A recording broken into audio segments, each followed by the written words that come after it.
It's a pleasure to see a lot of old friends and a couple of new faces as well.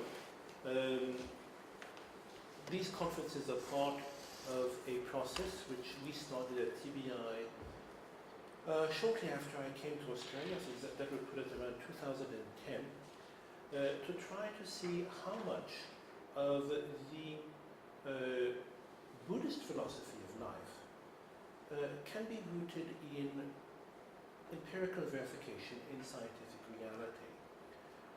A fair bit, a surprising bit. Over the last couple of years, what I have tried to show is that there is strong evidence for the existence of reincarnation, evidence adduced by scientists, psychiatrists mainly, such as Dr. Ian Stevenson. And Stevenson himself, who was chairman of the Department of Psychiatry at the University of Virginia, later on the Division of Personality Studies, said that he felt there was enough evidence at present for a rational, in other words, a non-religious person, to believe in reincarnation. So I've tried to present this data over several years because I realized at a certain point that our students, certainly here in Australia, where it seems perhaps more extreme than in other Western countries, would attend teaching after teaching, but they were in a constant state of suspension of disbelief. They would attend the teachings, and one would have the impression that somehow the teachings were resonating within them, only to stop seeing that person a couple of months or even a couple of years later, without any further explanation. And then one realized a posteriori that all along the person had just been going along with the program, if you wish, without ever checking from his or her own side, was this true or not? And this is just the basic question we have to ask, and it's this itinerary where we ask, is this true or not, to which I invite you to proceed with me. We've been walking on this path for the last 4.5, 5 years. The evidence is incomplete, but there is evidence, and some of it is surprisingly strong. So the evidence for reincarnation, as I mentioned, is very strong. I've covered it many times at TBI. And then I thought, really, we had to go one step further and ask what evidence, if any, there is for karma, because that is the crux. That human beings reincarnate, there's a lot of evidence. That human beings may reincarnate as animals, Stevenson has some evidence for. That there are reincarnations in lower rebirths than the human or animal rebirth, there is also some evidence for from near-death experiences. When you put it all together, it starts to paint a pretty convincing picture that there is something before this life and there is something after this life. And what goes on and on is the mind or some part of the mind. But this leaves one question unanswered. Is this process of reincarnation just random? Which seems to be pretty much a viewpoint in New Age. It just happens and you've got no real control over where you go, where you end up, and what the conditions are? Or is it something which is not random? And in that case, we do want to understand how it functions. And then I thought perhaps the best way into this topic was through a metaphor. I will initially present this metaphor, or this example, of the Buddhist understanding of psychic existence. Reincarnation, in other words. Then I will present very briefly some of the aspects of karma I'm going to try to get empirical verification for. And then I will cover a series of cases of recollected past lives, recollected through hypnosis, and I will try to show the karmic links. And I should say, before covering these cases, there was one case I was very hesitant to cover because it is a case of extreme brutality. It's one of the best cases. Unfortunately, when people do go to a psychiatrist in these situations, they go because they have big problems. And when you regress them, you find the source of these problems are also rather awful situations in the past. So it's a very clear case. If you are uncomfortable with this type of material, you might want to skip the second part of the presentation. We will try to apply the material from the Buddhist understanding of philosophy to a case regressed by Dr. Woolger and to two cases of Stevenson's. So, what exactly is the Buddhist understanding of psychic existence? This is a supermax prison in the United States. Most of you know what a supermax prison is. It is where one keeps the most dangerous convicts. Now, if you run a prison, what is the key to running a prison effectively? The key is to ensure that the convicts forget that they are in jail, number one, and number two, that they remain distracted. If you do that, you will avoid an inmate uprising. If the convicts do not forget that they are in jail, and they are not distracted, you will have a convict uprising on your hands. And in Australia, I think you may not have them. It's a great American specialty. They end badly. So, if you were running a perfect prison, people would not be aware that they are in jail. There would be so much distraction that they would be oblivious to the fact. And they would have no sense of what is happening on the outside. Ideally, there would be no windows giving to the outside world, and no windows or openings in the door showing the inside of the jail. You would eventually forget what was going on. Now, this is the Buddhist understanding of psychic existence. We are prisoners in a jail cell. And before being brought in this jail cell, we are administered a sleeping product, a somnifer, which ensures that we will forget everything we knew before entering the cell. The cell is our only reality.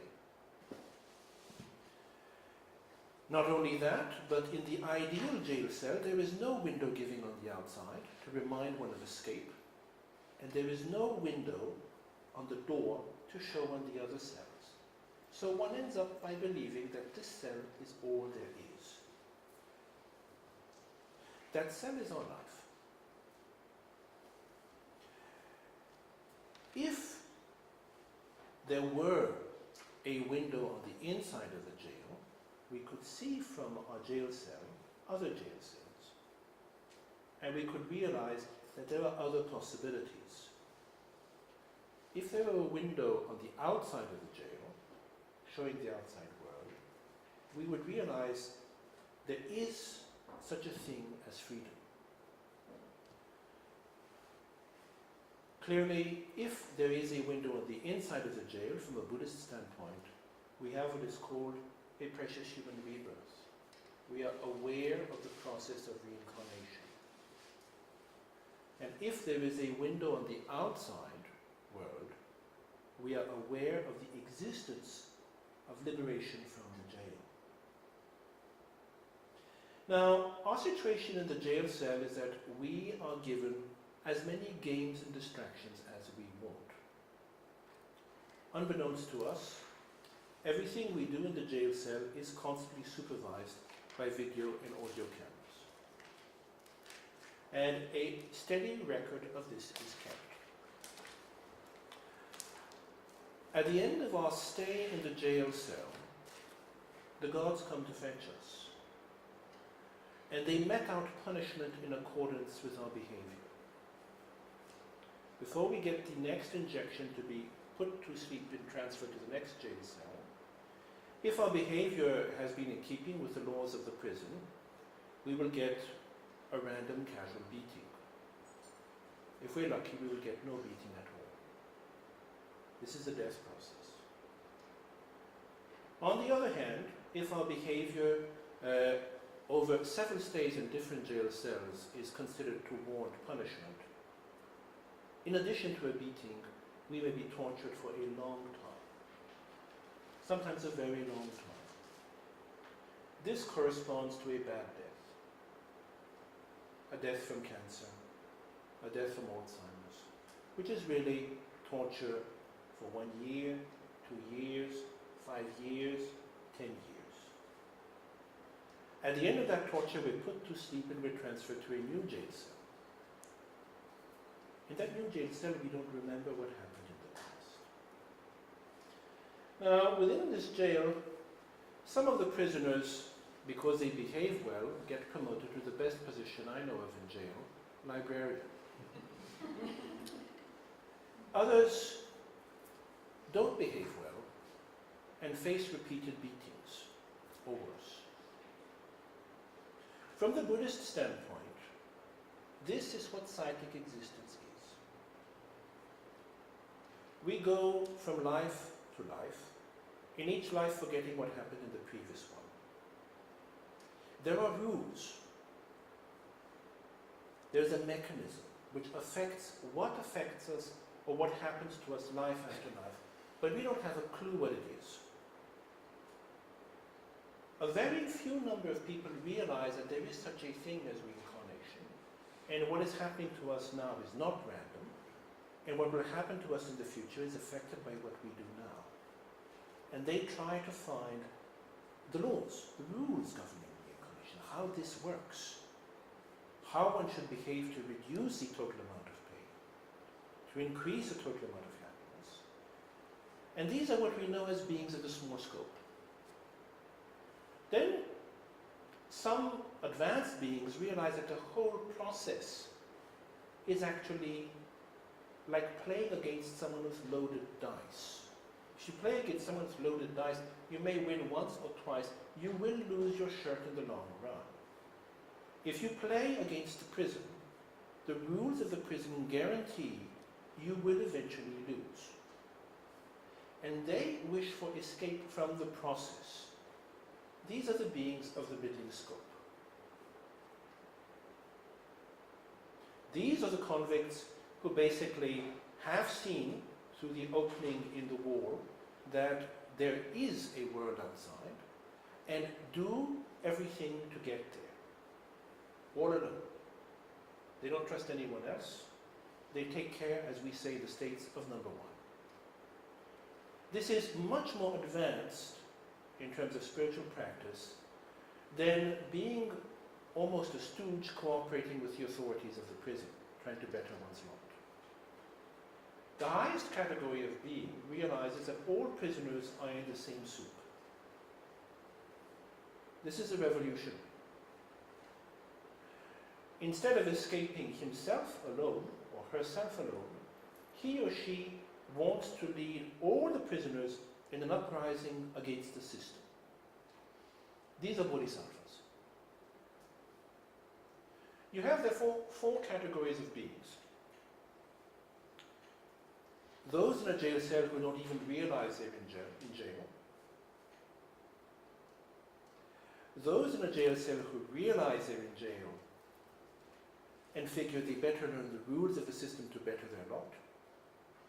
Well, the first category is worldly beings. The second category are beings of the small scope. Those in the jail cell who want none of the system and want to break out. Those are the beings of the middling scope. And those in the jail cell who want none of the system and want to lead a general uprising. Obviously, the most dangerous of the lot are the fourth category, the revolutionaries or bodhisattvas. A bodhisattva will often work inside the system to corrupt the system from the inside. So this is the Buddhist understanding of psychic existence. Now, I will try to present it in a more formal fashion. Many of you are familiar with this. For some, this may be new. And we will see how to apply this and to see whether this is true or not. Because really, either it is true or it is false. Then, if it is true, the way most of us live makes no sense at all. We are in the category of people in the jail cell who don't even realize they are in jail. And then, if it is true indeed, we have to choose to be one of the three categories of beings. Work with the system, break out, or lead a rebellion. Those are the three options. And on the other hand, it is perfectly possible that this is completely false. It's just an Asian philosophical construct. In that case, I would suggest that we stop coming to these teachings, because I have no time to waste, frankly. I have a busy life, and I'm sure you have no time to waste either. So you have to decide for yourselves, true or not true. And you can wait a time to decide this. But you can't wait forever.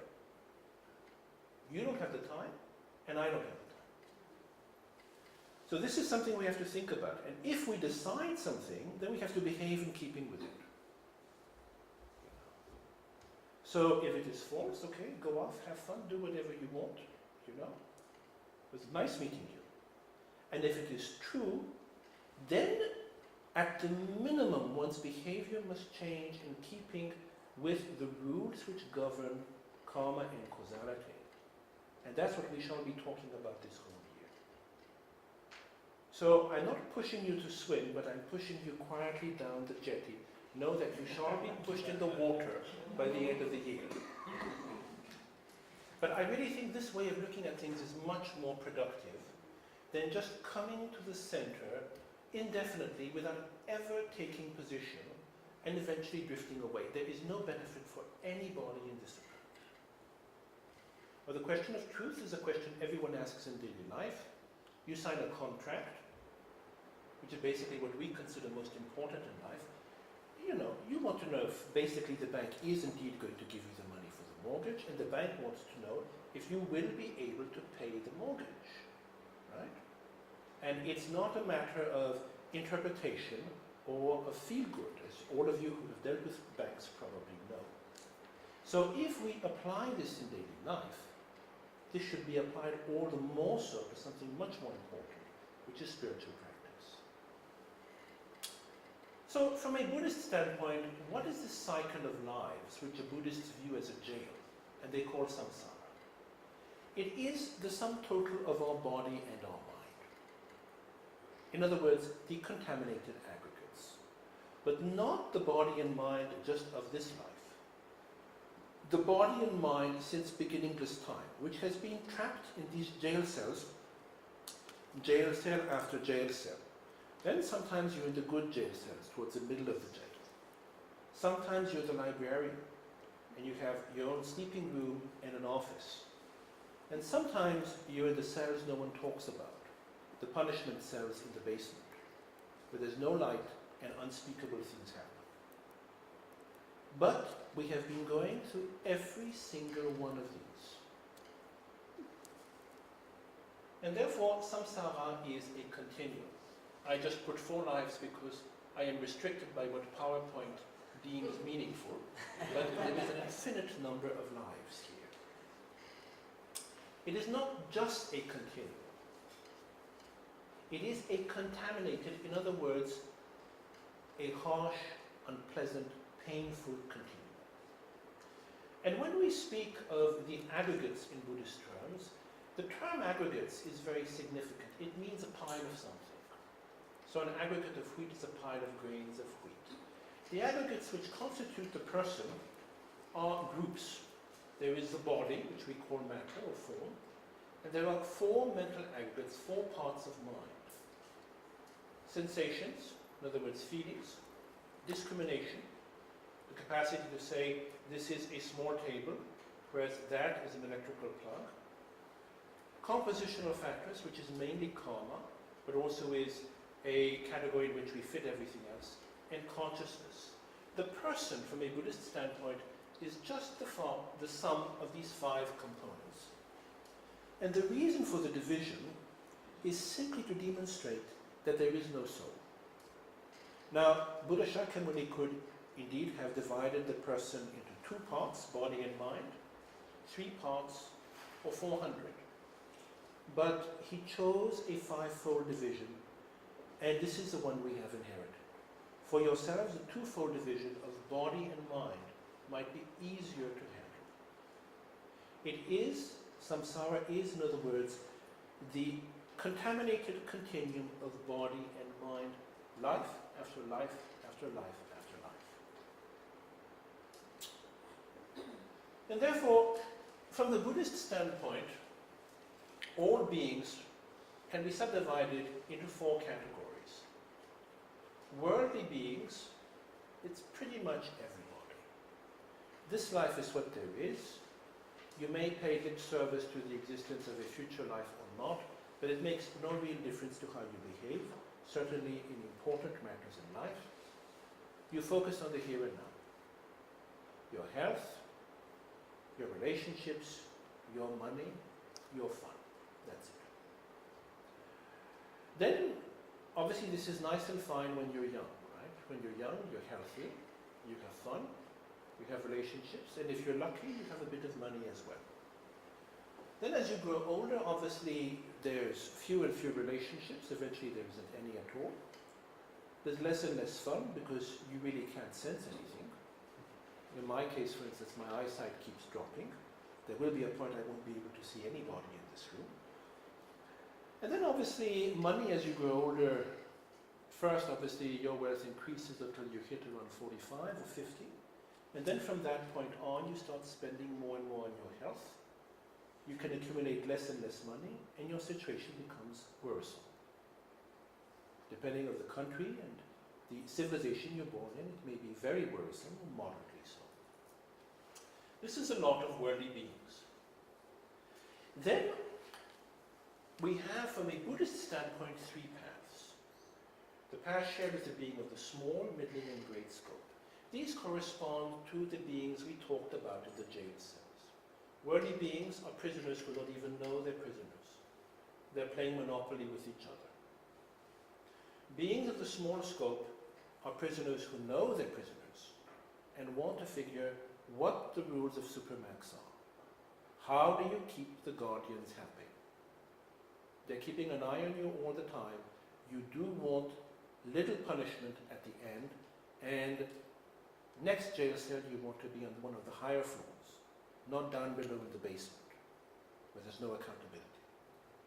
Then, the being of the middling scope, as we said, is the person who has been in a jail cell where there's a window and can see there is something else in jail. If you don't know there's something else in jail, you cannot be a being of the middling scope. You must know that liberation, or what we know the truth as the truth of cessation, exists. If you don't believe in it, you will not make the efforts to escape. Why escape to run into another war? And the being of the great scope, obviously, as we said, is a revolutionary who wants to lead the jail and all its inhabitants in an insurrection against the system. So these are the 3 Buddhist paths, and some of these paths are shared with non-Buddhist religions. Specifically, non-Buddhist ethical religious traditions, whatever they consider for the future, consider that the jail has rules. You can know them, and you can apply them to better your lot next time round. And this is the case of most of the great religions. Christianity, Judaism, Islam to a degree, Hinduism. In every single case, through teaching basic ethics, teach one how to better one's lot next time round. Therefore, from a Buddhist standpoint, their path has shared elements with that of the being of the small scope. The true Buddhist path starts here. The being of the small scope, or the path shared with the being of the small scope, is not a true Buddhist path, since Hindus really are doing the same thing.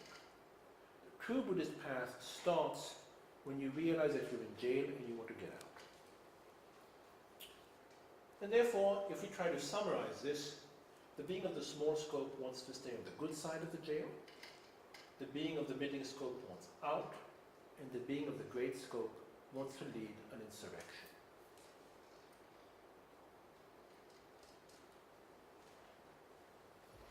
So what are the criteria for this? The criteria is a motivation of the person.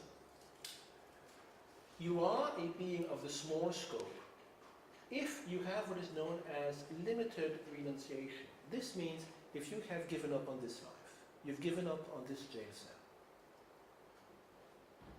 it's not good enough for you. You want to go to one of the higher jail cells. You want to be librarian. That's your goal in life. Then, I'm sorry, I could choose chef in the restaurant, but I thought librarian up there in the ethereal spheres would be very nice. You know?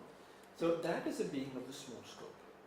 You understand how the system works, because otherwise you can't be a being of the small scope. Then, the path shared with the being of the middling scope is characterized by the motivation of renunciation. You've given up on the jail as a whole. In other words, being librarian isn't good enough. You understand that the librarian is still a prisoner. And then the being of the great scope has what we know as bodhicitta. This means that such a being wants to lead all other inmates to freedom. The presence or the absence of this motivation decides whether or not you are one of the paths. In this room, probably nobody is on any of these three paths. Because there is a fundamental change in behavior when someone has such a powerful, uncontrived motivation. It's not something you construct in meditation. It is there day and night. Just like material success for many people is there day and night. By day they work to earn money. By night, they dream they're enjoying. So, in our case, during this year, we were focused only on one path, which I think is the one we can hope to try to move up to. It's a path of the being of the small scope. And the path of the being of the small scope, since it is a path where one tries to gain a higher rebirth, is the path in which the understanding of karma is taught. To be a being of the small scope, it is not sufficient to believe in reincarnation. You must, in addition, believe that your behavior in one life affects your experiences in future lives, and that there are rules about this. And then you set out to learn these rules for your own sake. It's a very sensible thing to do. If those rules, those laws exist, and if in this life we have been hammered repeatedly, then we can't do a lot about what's happening to us in this life. But if you've been hammered repeatedly, if you don't want it to happen next time, then you can change things in your behavior now so that next time the going is easier. And hopefully the time after that, even easier. And for most people, that's all there is. Most Buddhists in Asia are not interested in liberation, let alone full enlightenment, but are sincerely convinced that they can improve their lot over the lives. That's good enough. Then, to do this, one must understand karma and causality. If one doesn't, one may have the wish, but one is tossed left and right like a cork on a wave. So, according to the Lam Rim, what is the path of the being of the small scope? There are two steps. Initially, you generate a mind wishing for better future lives. And then you put in practice the means for that. These two steps are sequential. You cannot put in practice the means for having better future lives if you don't believe they exist, and if you don't believe you have some sort of control. So, I won't enter in details in generating the mind wishing for future lives. It hinges first on recollecting one's death in this life. Then remembering that one will die is a profoundly transformative experience. You will live differently if you think of your own death, especially on a daily basis. Everything becomes much clearer. There are things which are meaningful, not a lot of them, and there are things which are useless, a huge amount of them. And when, in addition, you realize that you really don't know when you will die, and none of us in this room can guarantee that they will be still among the living tomorrow, then you will be in a hurry. Or someone who has meditated on the uncertainty of the time of death is in a hurry. Because the axe is falling. From how far up, we don't know. We know it's falling, and we know that when the blade touches our neck, it's over. Then, if one truly believes in karma and causality, one is in a hurry to put things on one's side. And then, after recollecting one's death, the certainty of one's death, the uncertainty of the time of death, one recollects that at the time of death, we can't take anything with us. Nothing we work for in this life can go with us. Each one of us has his own private fantasy.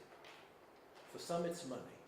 You can't take a penny with you, however much you have. For others it's a perfect body.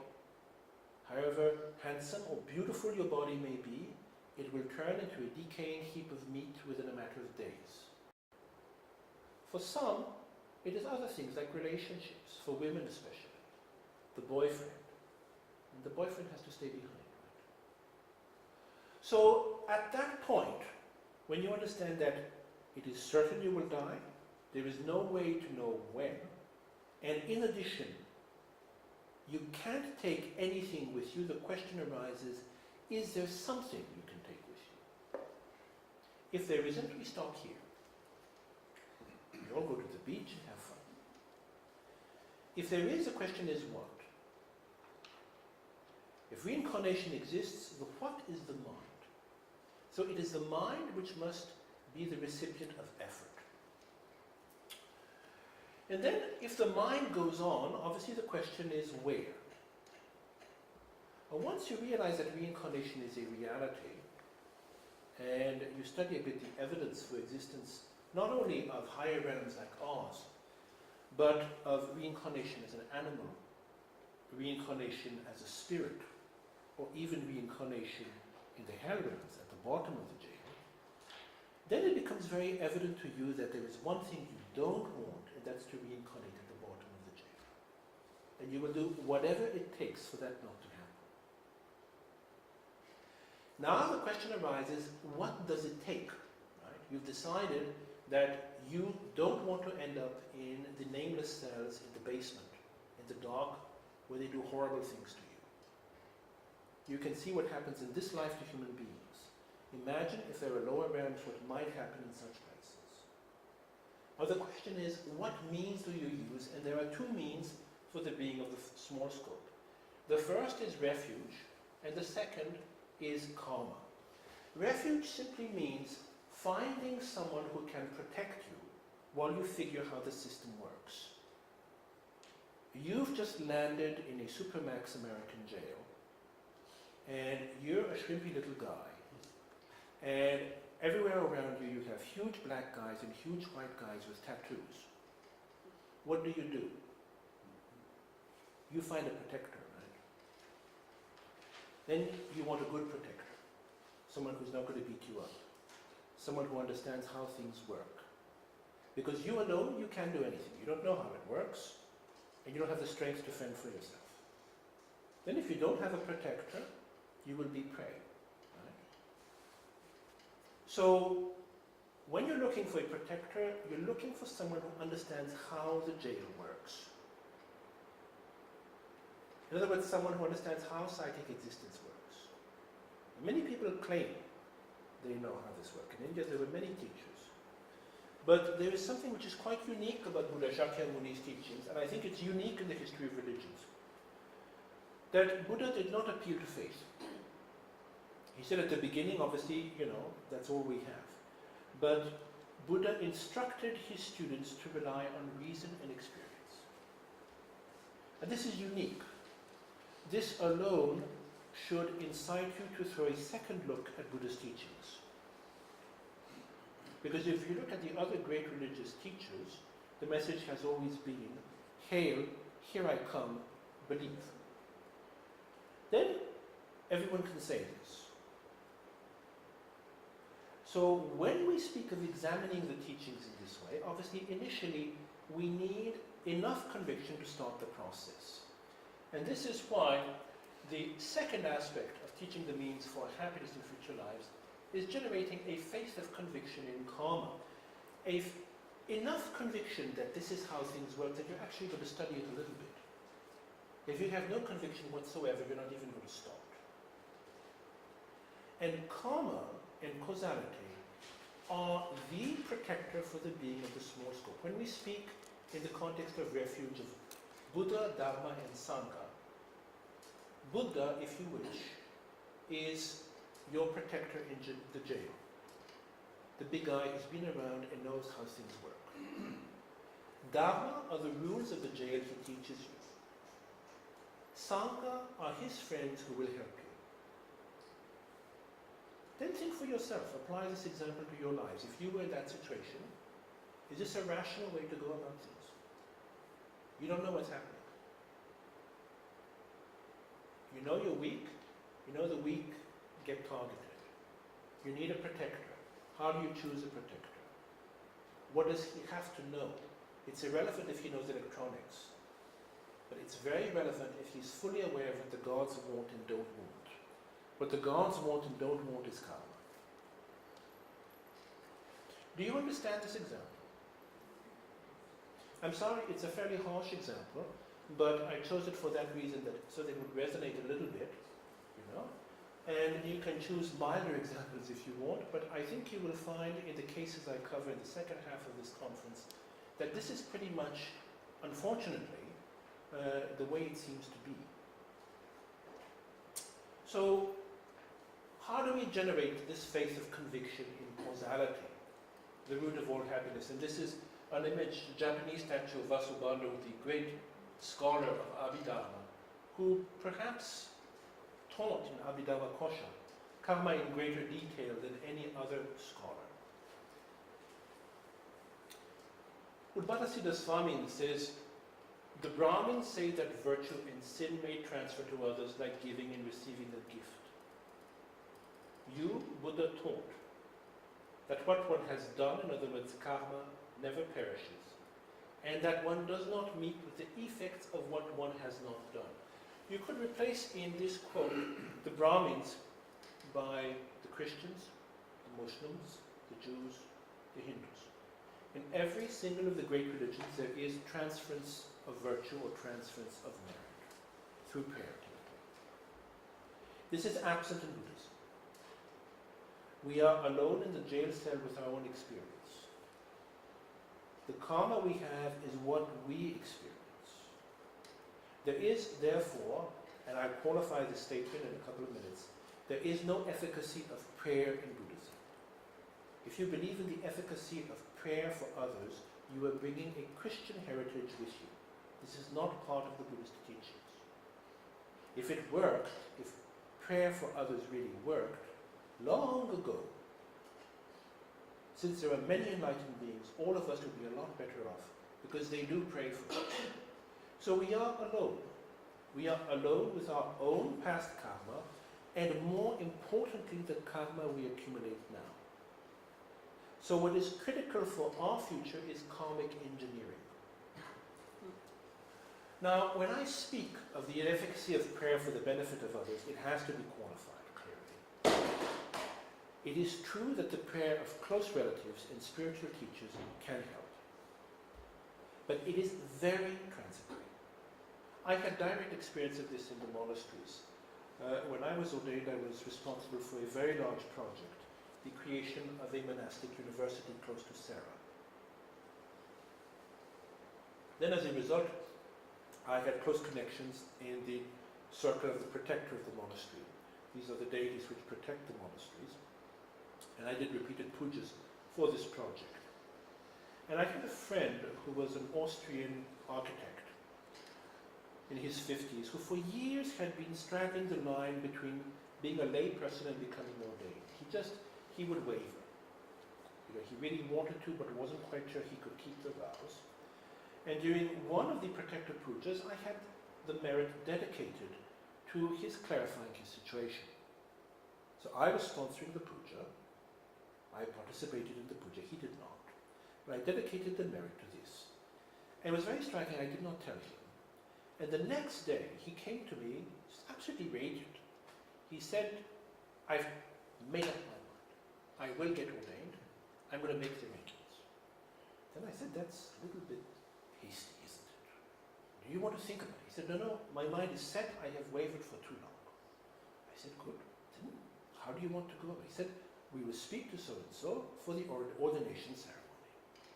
Then I thought, such enthusiasm is never a very good sign. So I will just sit a little bit, because it's really awkward if we have to cancel everything. Then I was supposed to meet him the next day, somehow I couldn't meet him. Came day 3, he had a really sheepish look on his face.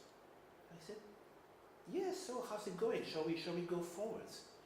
Then the hemming and the hawing started. Eventually it turned out he had changed his mind, but not quite, in order to think about it a bit more, etc., etc. This is the effect of the dedication of merit for another. There is a flash in the pan. It can be of help if from their own side the person is doing a lot. It tops things up. In this case, he basically was my employee, so we were karmically close. But if that closeness isn't there, and the person isn't trying hard from their own side, then there is no benefit. And this is why Khenso Rinpoche was always quite dry when at the end of the Lama Chapter there were dedications for sick people. It is not done in the monasteries. And it is especially not done for people one is very distantly related to. It is a Christian practice. In the Orthodox Church, in the Roman Catholic Church, you have the list of the sick people given to the priest, and they are prayed for during the Eucharist, because it is said God intervenes because of this intercession. This does not exist in Buddhism. So it's something which is important for us to understand. We are alone with the karma we have accumulated. Now, what are the 4 general features of karma? Since after all, if we're going to engage in karmic engineering, we must understand how it works. Karma is definite. It increases over time. You cannot experience something you have not accumulated the karma for, and it is unfortunately indestructible. And I will cover these fairly briefly, and then, after giving a couple more general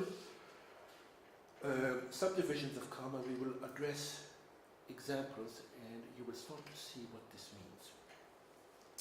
So when we say karma is definite, it's a little bit like an abacus. What this means, as Jetsunga puts it in Lam Rim Chemo, is that what is called virtue can only give rise to happiness. And what is called non-virtue can only give rise to unhappiness. Now, in reality,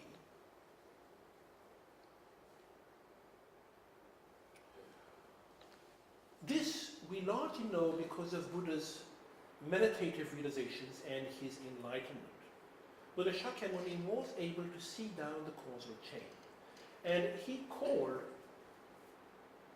those deeds which led to happiness virtue. And he called those deeds which led to suffering non-virtue. Those deeds which led neither to suffering nor to happiness, he called neutral deeds. And these are basically, or this is, if you wish, the core of the Buddha's teachings for beings of the small scope. What, if we engage in it in this life, will lead to happiness many lives from now, in the next life, or if the deed is very powerful, at the time of our death. Some deeds even earlier. And what will lead to suffering? What is more troubling is that karma is an increasing function of time. And in this respect, Jetsunga points out, and it's something which I always found very troubling, that internal causation, in other words, karma within the mind, has an amplification over time, which external causation, the one of physics and so forth, does not have. In other words, if you look at external causation, if you kick a football, it will travel a certain distance, and that can be calculated. Then it stops. Now, your kick is the cause, traveling that distance is the result. Those of you who have any background in math and physics, the energy you transmit to the ball with a kick is exactly the amount of energy the ball receives and releases in rolling minus friction. It's law of the conservation of energy. With karma, it doesn't work like that. And why is something which is difficult to understand. A very, very small deed, which seems insignificant, will increase in the mind stream all the time and can lead to huge results. In the positive or in the negative sense. Now, if this is true, we have to be particularly wary of the accumulation of karma. We can be overwhelmed by something very, very small, given enough time. And my personal suspicion is that this is simply because karma is very similar to the mechanisms involved in chaos theory. So all of you have heard of chaos theory, probably. A butterfly flapping its wings in China causes eventually a hurricane in Argentina. Simply because you have a series of mechanisms which basically spread the very small disturbance of the butterfly flapping its wings and lead to something huge. Now, for a system to elicit this type of behavior, what is known as chaotic motion, two factors are necessary. And they both seem to be present with karma. A chaotic system is one which is very sensitive or very dependent on initial conditions. That's certainly the case with karma. And it is a system with a feedback loop, what is known as recurrence. And that is the case with karma, and we will see how. Deeds performed in one life lead to effects in a future life, which feed back into the mindset of that life and lead to effects down the line. This is the recurrence or the feedback loop, and all of you know feedback loops from science and so forth and oscillators, you know? This is the feedback loop which underlies karma. Now, how karma increases is an open question. In Liberation in the Palm of Your Hand, consider that it's a linear increase. It doubles every 24 hours. I personally don't think so. I think this is just what could be explained in Tibet, because the Tibetans have many great qualities, but skill at mathematics is not one. And if you ever meet one of my old friends who is now almost a geisha at Sarajay, a Western monk, he tells me the most traumatic experiences are when he has to do the accounting for his kangtsen with Tibetan monks. And he's an engineer by training. Yet they all sit down, they roll up metaphorically their sleeves, just simple accounting, it's adding and subtracting. And they say, okay, then you have 12 monks, by groups of 2, each must do the accounts. And everyone has to agree. Nobody ever agrees. They get different sums, you know, and I remember once a marvelous old geisha, I had to calculate with him how much to pay for a puja I had offered. And he said, I'll do it, I'm experienced. You know? And then he started. And I started to go dizzy. He was like squaring the number of the monks and dividing by the space and multiplying by something else. And I said, please, Geshe, I will just do it myself. It was just very simple. Number of monks multiplied by donation, then you subtract whatever other donations there were, I gave. But this took us an hour and a half. So for this reason, when I hear Tibetans talk about anything related to mathematics, I tend to practice the suspension of disbelief. This is why I allow myself to believe that the increase of karma is not linear but probably exponential, which is what you would expect. Then one does not experience the results of karma which is not accumulated. In other words, one does not experience happiness or suffering unless in a previous life that karma was accumulated. Can you see how this precludes any efficacy of prayer? If prayer worked, you would be experiencing a happiness you did not experience accumulate the karma for. And you'd experience it through the prayers of another person. You see the problem, do you?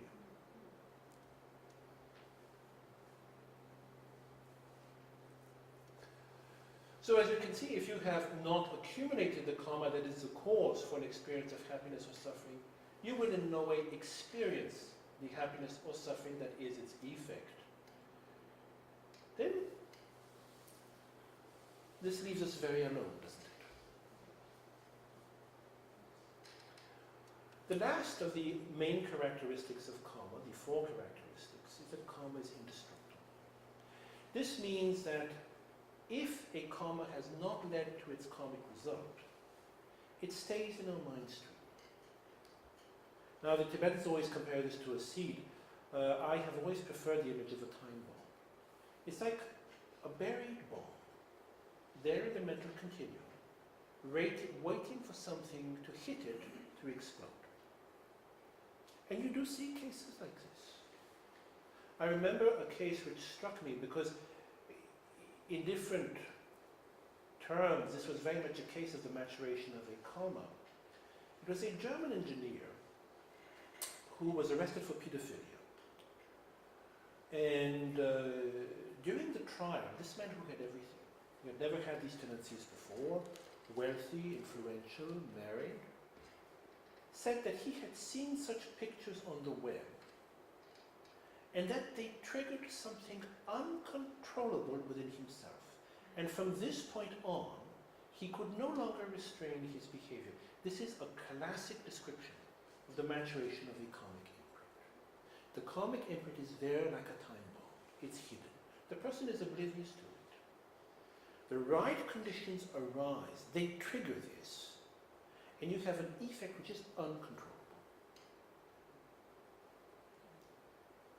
And we will be talking in a couple of minutes after the break of precisely one such cases, and you're going to see how you have these uncontrollable effects manifesting life after life. So after presenting the four general characteristics of karma, in other words, karma is definite, is increasing, one cannot experience results one has not accumulated, and karma is indestructible, I would like to look at karma from the standpoint of the result, what you experience, what happens when a karma matures. Literally, a palace in Dubai or a jail cell somewhere in the third world, one of the extremes. And there are, broadly speaking, three types of results. It's very helpful as a subdivision to understand how karma matures. You have karma which leads to a new life, a rebirth. This is called the effect of maturation.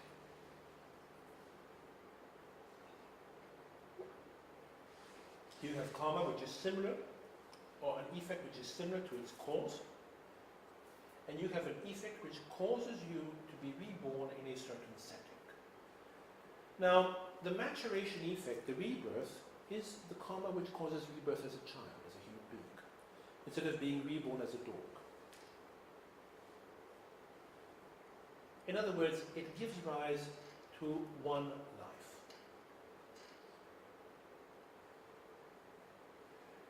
The causally concordant effect is something which is,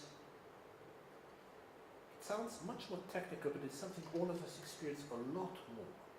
These are experiences within this life which are concordant, in other words, similar with their cause, something we did in a previous life. For instance, we keep getting into scuffles, fights, and being beaten up in this life. Then this is a causally concordant effect which arises from ourselves having preyed on others in previous lives. How far back we cannot say. You will see in the examples after the break, it is very far back at times, and this is quite disquieting. So causally concordant effects are effects which resemble the karmic cause which created them. Now we can move from this life back in time using logic. Clearly, if this is true, and let's say, for instance, we are born to great wealth in this life. Then, being born to great wealth obviously is wealth we did not earn at all. Right? It just landed in our lap. It's probably the sign of generosity in a past life. Let us say, in this life, we have very fretful and troubled minds, easily disturbed, filled with anxiety and fear, for no obvious reason in this life. Then the causally concordant karma which leads to this is having induced fear and anxiety in another's mind many, many previous lives ago. Through understanding this, we can understand how to change our own behavior so as to no longer experience this in future lives. Do you understand?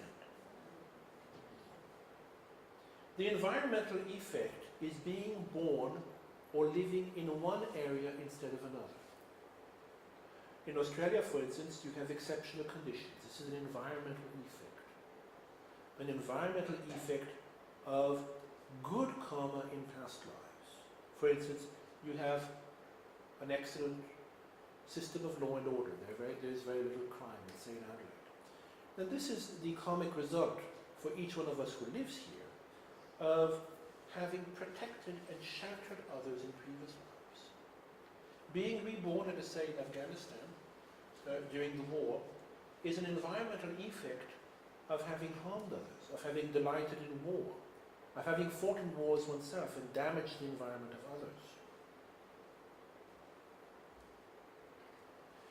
And let me then give you an example of karmic maturation using these three effects with something very simple. I think probably all of us engage in at one point or the other. This is not a major non-virtue, like killing, stealing, or even adultery. It's something very trite. Something you even encouraged to do. People say, you must talk true. Tell it as it is. The karmic maturation of harsh words. Harsh words are non-virtuous deed of speech defined as words which induce a feeling of pain in another. It does not matter whether they are true or not. It's irrelevant. If you utter these words with the intent to harm the other, if the other hears these words and experiences suffering, you have accumulated the non-virtue of harsh words. So if in life number one one were to utter harsh words which induce sadness in another person, then harsh words may or may not lead to a ripening effect, in other words, a rebirth. It's not a very heavy karmic deed. You might not have a lower rebirth because of this. If they are not very heavy harsh words, let's say harsh words to your parents or to your spiritual teacher, probably you will be reborn as a human being. Harsh words to one's parents, especially if they are very hurt, if they can be very kind to oneself, to one's spiritual teacher, may lead to rebirth as an animal or lower. But I will assume you are reborn as a human being. What will be the causally concordant effect? Others will be harsh and unforgiving to you. And you will suffer from depression as a result of their harshness and unforgiveness. This effect is causally concordant with the cause. The harsh words you uttered, which caused sadness in another, are now uttered to you by another and cause sadness within you. Then, in another life, the environmental result is that you will live in a coarse, blunt, and indifferent environment where people aren't kind or polite to each other. People are harsh with each other. You yourself may or may not be on the receiving end of that, but in your environment, it'll be an American-style environment, law of the jungle. And then, after this cycle of ripening effect, causally concordant effect, and environmental effect has occurred, because of habituation with harsh words, you yourself will enjoy being harsh and critical towards others. It is something you will do with pleasure. It's something you will justify. And this leads then to another life in which harsh words are uttered. And this, I think, is the root of karmic amplification. So, we see with many of our students at the center that depression is an endemic problem. The root of depression is sadness caused to another. In a previous life, perhaps in this life, if the other is a very potent, karmically charged being. Then if you don't want to suffer from depression, be kind to others. Make them happy. You will not suffer from depression. And even in this life, others will be kind to you. For sure in future lives they will be. Then if we analyze, we can see, in the case of harsh words, if there is a ripening rebirth, it will be a rebirth in the lower realms. In a rebirth after that, one is reborn as a human being. That's a maturing result. The causally concordant result is depression. And the environmental result is a harsh and unkind environment. And in some future lives, one is reborn as a human being with better conditions. But through habituation, one likes to criticize. One is negative. And the environment effect is one lives with unkind, unforgiving people, which leads to a new deed of harsh words. Do you understand this mechanism? And you can see why understanding it will be helpful to you. And there is one last topic I would like to cover briefly with you, and then all of us will have a short break. It is projecting and completing karma. Then I thought a tapestry illustrated this beautifully. Because after all, a tapestry, you have a tapestry as a whole, which is a projecting karma, if you wish. What gives a future life, that's projecting karma. And the completing karma is the details of the tapestry. There's a tree, there's two lovers, it looks like. One plays, this is awful, one of them plays the Scottish instrument, right? The bagpipes, yes. Well, it's not going to last long, as you can see. So, projecting and completing karma. Projecting karma projects one rebirth. Completing karma fleshes out the details in that rebirth. So all of us in this room have good projecting karma. Then our completing karma, that depends on the person. Overall, I think it must be quite good.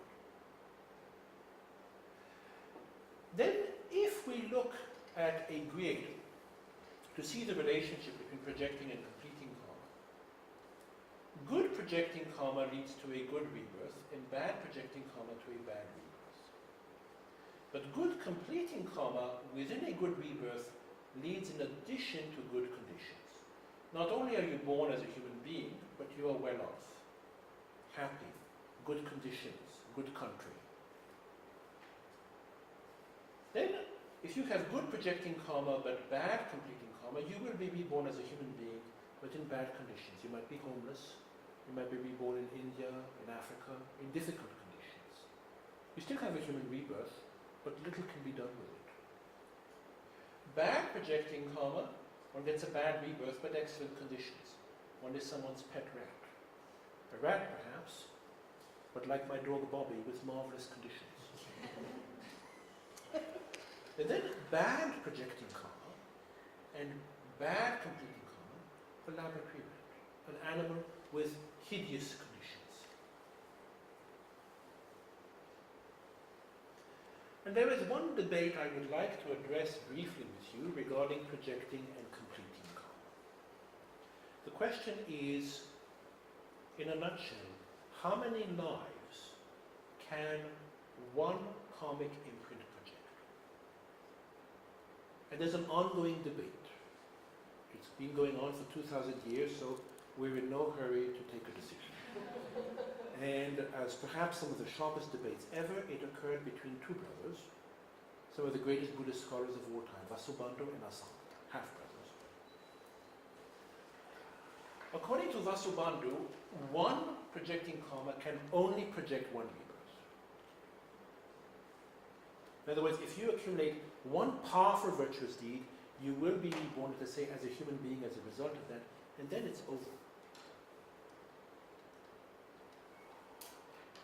According to Asanga, that is not true.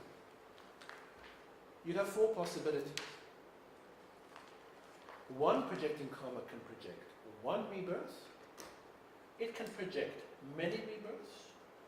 Many karmas may project one body, and one karma can project many bodies. This looks much more complicated. But you will see, I think, in the examples we will cover after the break, that I personally suspect Asanga is right. Vasubandhu's presentation is much more appealing, but karma is complex, very complex, and it seems that one deed, if it's powerful enough, projects a series of lives. Then we will be talking after the break of hypnotically recollected cases. It's a bit of a loaded topic. I wanted to cover with you cases which demonstrated how karma might work. It is not really possible with spontaneous cases in children. I found only 2 or 3 cases, like I've already presented many times here. Then I didn't want to represent old cases to you. The best cases where we have many lives are the hypnotically regressed cases, where the person remembers a large number of past lives.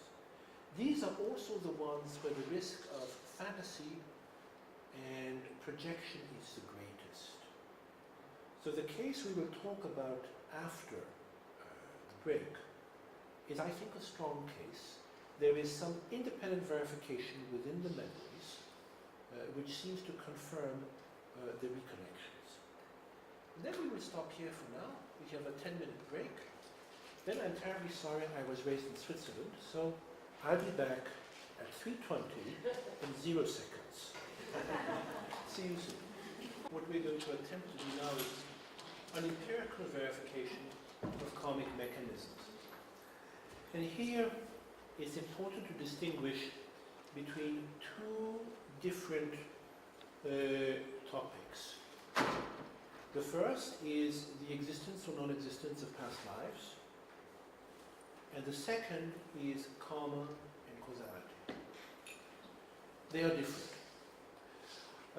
The existence or non-existence of past lives can really be satisfactorily grounded in spontaneous cases of past life recollection, typically in children. These are young children. The recollections normally start around ages 2 to 4, and they cease when the child reaches ages 7 to 9. Many of these cases, which were studied by Professor Stevenson and his colleagues, Mrs. Pashrisha, and so forth, are verified cases. In other words, the child had memories he could not have obtained, if you wish, by normal means, and these memories were independently verified.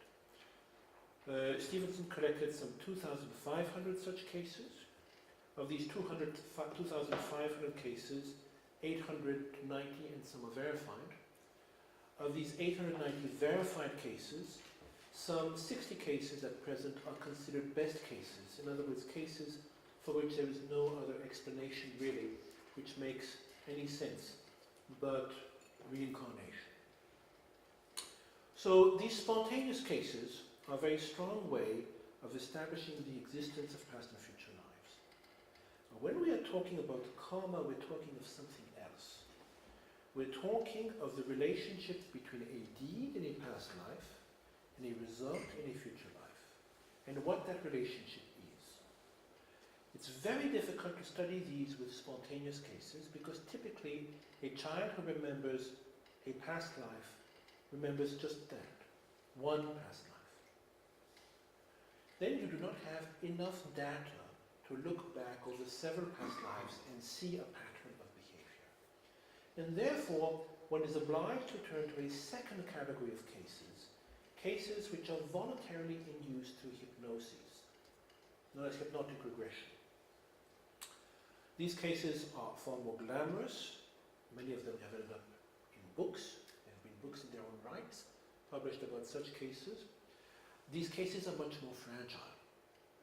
And for that reason, I will present them, as they used to say in Rome, cum grano salis, with a grain of salt.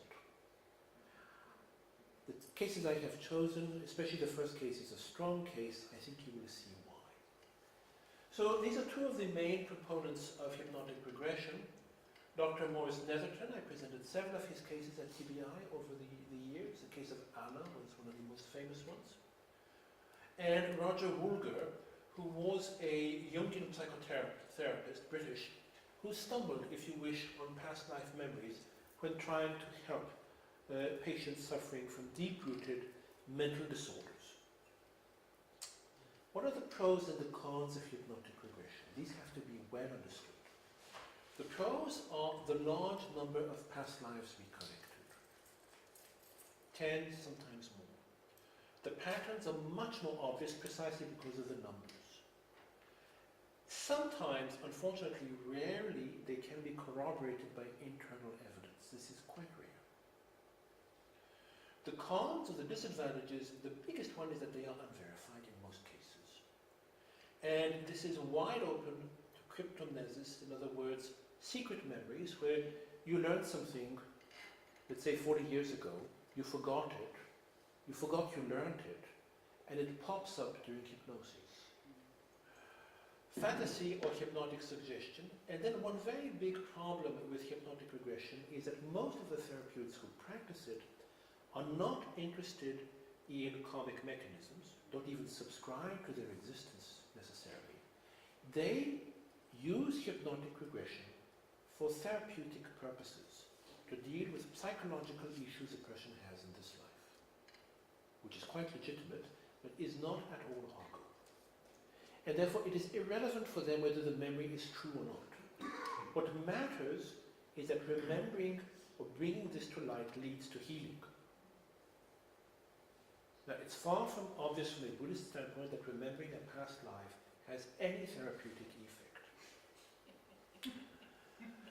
And then I really wanted to quote, I was going to quote Dr. Martin Grinch, but his true name is Dr. Martin Orns, professor of psychiatry. But then I always feel like I'm the Grinch who says there's no Christmas, no Santa Claus. The people who promote these things, in other words, hypnotic recollection of past lives, are not malevolent, but they want very badly to believe. This is the biggest problem with this material. People come with a very strong bias. Unfortunately, many of us in this room probably have a strong bias towards believing in past lives, and we're just looking for evidence to bolster it. This does not lead to solid corroboration of the material. So, if this is the case, how to proceed? Well, Stevenson famously said that in his experience he had never encountered one single case of a hypnotically regressed patient who was truly healed by hypnotic regression. And for this reason, he did not believe nor subscribe to the practice of hypnotic regression. It's a damning indictment from someone who is highly competent in his field. I think perhaps it is a bit too extreme and has to be understood in the context of Stevenson's own position, where as director of psychiatry, Department of Psychiatry at the University of Virginia, then the Division of Personality Studies, Stevenson was trying to study cases of the reincarnation type in a medical scientific context and feared anything which would leave him open to attacks of bias or even promoting a non-scientific procedure. I must say that many cases of hypnotic regression, in my opinion, are fantasies. There are groups of cases, however, the case we will be talking about now, the cases which have been collected by Bloxel, who was a Welsh hypnotherapist, which I shall be talking about later this year, which are very strong. Very strong because in some of the Bloxel's cases, the patient or the subject has access to information it is impossible to have access to in any other means. A famous case I talked about it, TBI, was one of Bloxel's patients, was a perfectly ordinary man who recollected a life as a sailor in the British fleet during the embargo imposed on the French ports in the Napoleonic Wars from 1805 to 1815. Then the tape recording, I read the transcript of the tape recording. The tape recording is quite extraordinary. This man is using the language of the period. He has a naval terminology of the period. He actually uses terms which are not in the dictionaries. Then Bloxel had to submitted the tape to the British Navy for assessment, and it ended up in the possession of Prince Philip, who has retained the tape. The tape was assessed by naval specialists, And they said the terminology used is indeed the terminology of the British fleet of the early 19th century. It is basically not documented in works available to the general public, even frankly at university level. The case is extraordinarily interesting. So it is these cases I'll be talking about later this year. The case I would like to cover with you at present is one case which Roger Woolger dealt with. It's his most interesting case, in my opinion. It's a case of an American educator and bodybuilder called Wayne. Then I have basically used the material of Wayne's recollections of previous lives under hypnosis and structured it. It is completely unstructured in Woolger, who obviously is only interested in the therapeutic aspect, and try to see if there are karmic mechanisms which can be discerned or not. And the pattern which comes out in every single one of Wayne's recollected lives is this one sentence: they just want to hurt me, but they'll pay for it. So when Wayne came to see Roger Woolger, this was the background basically he gave. It is, as you can see, a fairly heavy background. His father was an alcoholic who left when he was very young. Very distant relationship with his mother. He experienced a particularly painful circumcision. His father died when he was 13 years old. He had, Woolger comments, extraordinary development of the upper body, the shoulder, the chest, the arms, which did not seem commensurate with his profession as an educator. He was a homosexual with strong pedophile tendencies, sadomasochistic fantasies, a phobia of drowning, and he worked with disturbed adolescents. Then, obviously, you have to keep in mind, in cases like this, that people who go to a psychiatrist tend to be people with problems. There is a pre-selection which occurs, and this pre-selection has a big impact on cases of hypnotic regression.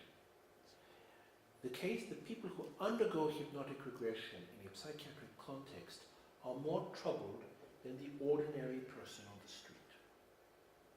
So troubled they can no longer really function in an efficient way, and they are searching for answers. Then I was hesitant about presenting this case because it is a heavy case indeed, but it really illustrates very well the karmic results of what we call non-virtuous karma, and perhaps it will help you to see how this operates and how it is germane for us. So the recollected lives of Wayne are numerous, but the most important one is actually very ancient. It's a medieval life in Italy and the Near East. Wayne was not able to locate the events. You will see that internal evidence enables us to narrow things down considerably. Internal evidence, I think he probably did not have access to.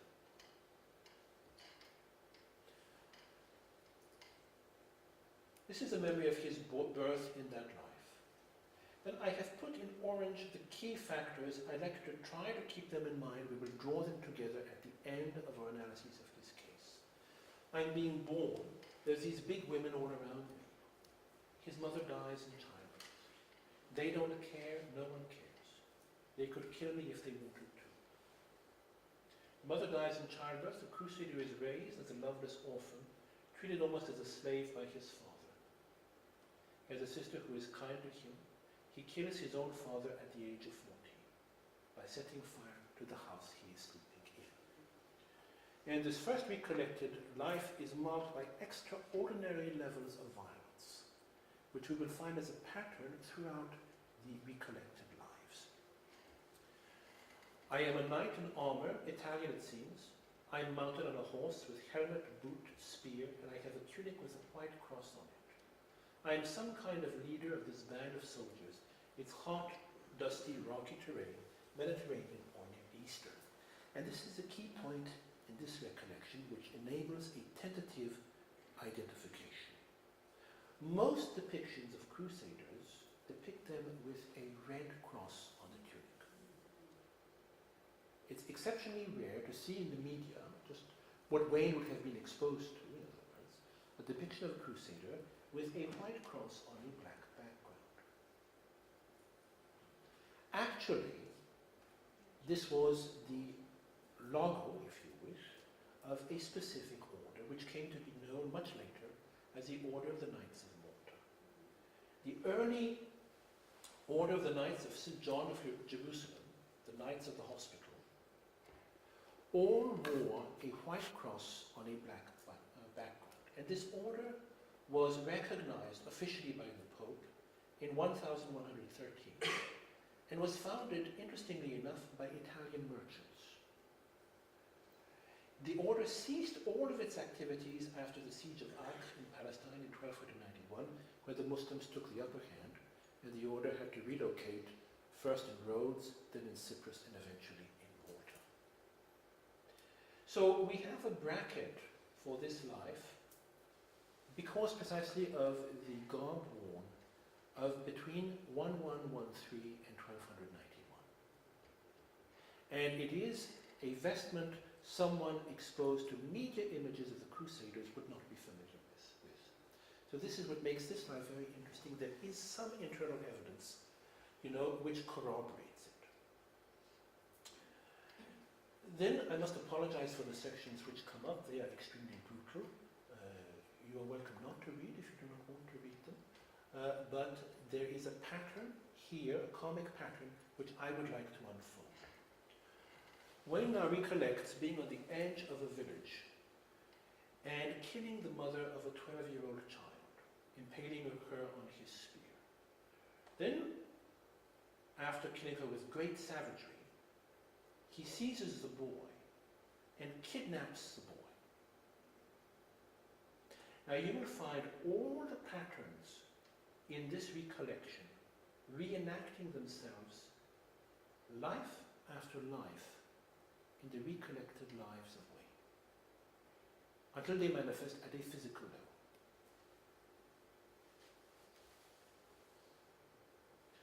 He then takes the boy with him to a castle,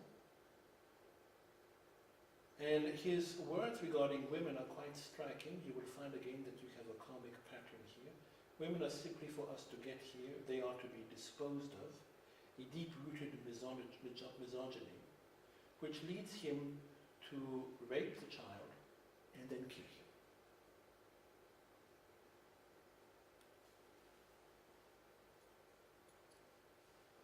This leads to his suicide. I'm somewhere by the ocean. I've left my men over in a village. I realize that my life has reached a point where all I can do is kill.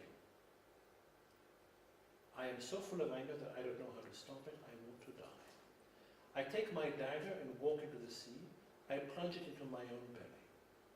He dies of a combination of stabbing and drowning, swallowing salt water. So this first life is extraordinarily savage, even by the standards of the period. And there is a very big gap in Wayne's recollected lives. A gap of almost 6 centuries. We will talk about that later. And the second recollected life is an 18th century male life. There is little internal evidence to corroborate this life, but there's a harmony in the pattern of lives. First, the memory of the birth in that life. I'm a baby. I'm in a kind of crib, but I'm out in the rain. There's a beautifully dressed woman. She doesn't care. She resents me. I'm very frightened, very alone. If you recollect the birth in the recollected Crusader life, you can see the similarities. It's a birth in a state of fear, of loneliness, and of abandonment by the maternal figure. In the Crusader life, she died in childbirth. In this life, she is indifferent. Then, in this 18th century life, look at the timing. Now I'm 13, the age he killed his father in the Crusader life. This older man is coming after me. He's powerfully built. He's a blacksmith. He say I stole his money. He's whipping me with his cat o' nine tails. I am so sad inside I am worth nothing.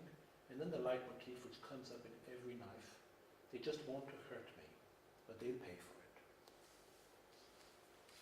I should point out that this is the technique Roger Netherton uses to regress cases, which I find very interesting. Woolger uses hypnosis, as in this case. Netherton identifies key speech patterns, expressions, and then uses them as a mantra. He has a person recite them to see what associations arise. These associations are linked with that speech pattern, and in his opinion, with events in that life. Then, in the 18th century life, his father died when he was very young. He ran away from the family estate, and he becomes a violent criminal wanderer. In other words, an 18th century form of a 12th century crusade, because this is basically what the Crusaders were. They were wandering noblemen with an official mission to liberate the Holy Lands, but in practice, if you read certainly the Muslim accounts and even the Christian accounts of the Crusades, these were just gigantic bloodbaths.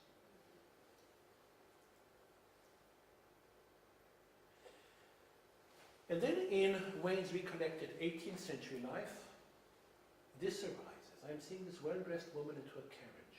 It seems to be the 18th century. I am dressed as a gentleman, but as you can see, the behavior is not gentlemanly at all. I can't have her. I hate her. I want to kill her. And this leads him to a dalliance with a chambermaid, whom he stabs and kills. We have once again the murder of a woman, as in the first recollected life. In a state of complete indifference. Then he takes revenge on the father of the woman he was courting, whom he sees as a main obstacle to his designs. I'm in the streets, it's cobbled, I'm following this man home. He doesn't suspect because I'm well dressed. I'm not afraid of anyone. I'm a big man. It's the father of the woman I want so much. He thinks I'm uncouth. I've caught up with him. I've got his neck in my hands. I'm very strong. His bones crunch. I drop him, grind his face with my boot. I feel absolute contempt for him. They won't do anything to me because I'm too strong. They're all afraid. You see this alternance, life after life, between powerlessness, resentment, fear, the development of strength, and violence inflicted to others. The second life, it is becoming fairly obvious. And I would like you to recollect the way in which a crusader killed the mother of this 12-year-old child. First impaling her on his spear, and then genital mutilation. A member of the local gentry challenges him to a duel in the woods, but instead has a whole band of men from the village lie in ambush for him at the appointed place. It is mob justice. He is apprehended, and he is killed by a stake being driven through his stomach, the exact correlate of a lance, 6 centuries later. And his legs he is quartered alive. Finally, he is stabbed in the chest. His dying words are hateful and vengeful. I'll get even, I'll hurt more people. But the dying thought obviously precipitates, or will precipitate, a very harsh rebirth. We will talk a bit later today of the impact of dying wishes on rebirth. So you can already see with 2 lives a pattern beginning to unfold. Then we have a life which is a hiatus, a female rebirth. Significant because this is clearly a case where in the cycle of lives the person is sexually ambiguous. There's very clear female rebirth. In France, one gets a sense that the 18th century previous rebirth might have been in France as well. And strikingly enough, in this recollected rebirth, where Wayne recollects being a young French aristocrat, he dies after a miscarriage of puerperal fever. Now, miscarriage obviously affects the womb and the genitalia. Then miscarriages were frequent at the period, but you will see when we look at the final pattern of the recollected lives, it is striking how it unfolds. Then we have some fragmentary lives. I was not going to include them, and then I decided to because even though there's one or two memories, they are very striking. And these lives are undated. So I have tentatively dated them, but it does not affect the unfolding of the pattern. The first is a memory of a peasant child who was raped, then blinded and murdered by his own father. The second is of a child molested by a group of older women.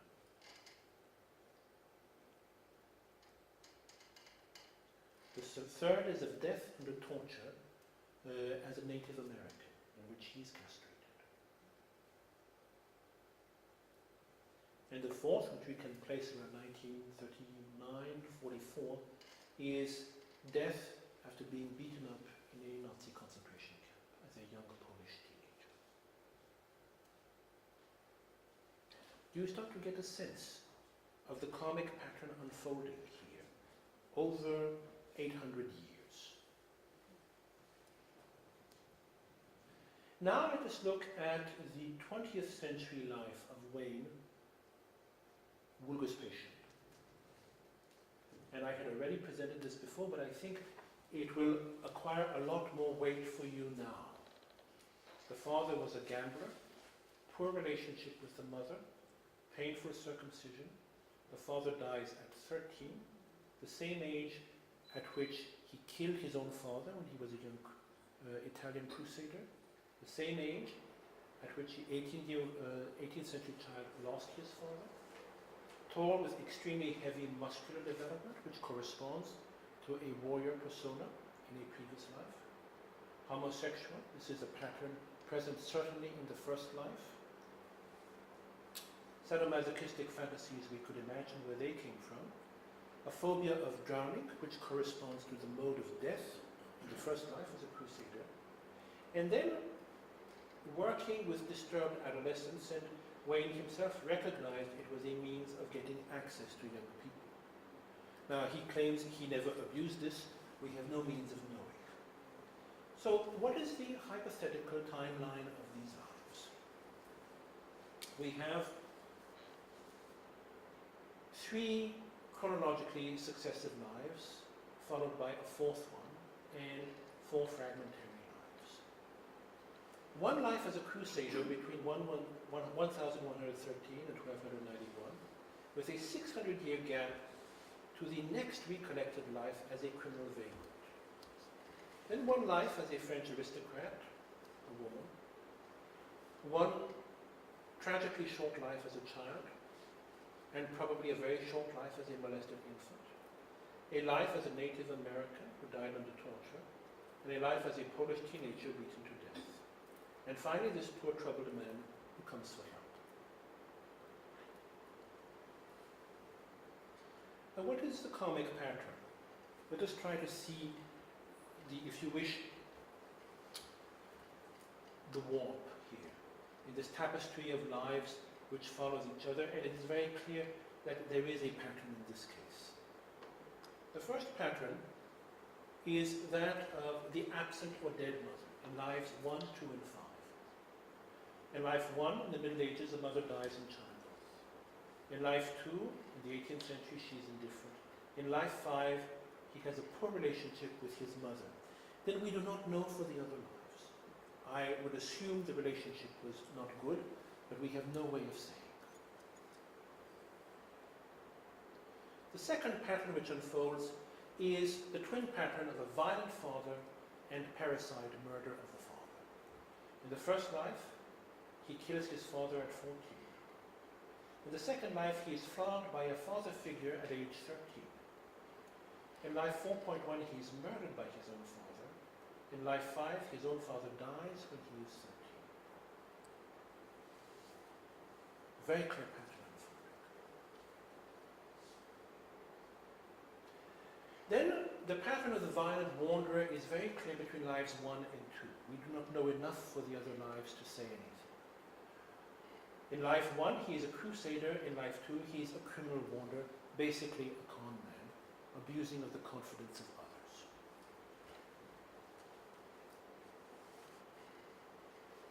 Misogyny is a very clear pattern in 3 lives, maybe more. In life 1, he's both homosexual and pedophile. In life 2, extreme misogyny. In life 20, homosexual and pedophile. Life 5, excuse me. And you remember these quotes from life 1, women are simply for us to get here, they are to be disposed of. Life 2, I can't have her, I hate her, I want to kill her. Now this pattern of misogyny must be put in connection with the absent mother figure, which is also a clear pattern in the reconnected lives. Then the rather dark pattern of genital mutilation, the rape of the young boy in the first life, genital mutilation of the mother. In life 3 as a French aristocrat, she dies in childbirth. In life 4.3 as a Native American, he is castrated. I did not include life 4.1 in which the peasant child is raped.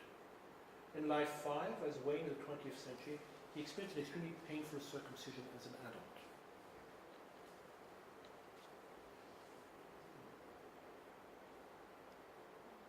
And you can see trauma to the thoracic and abdominal era.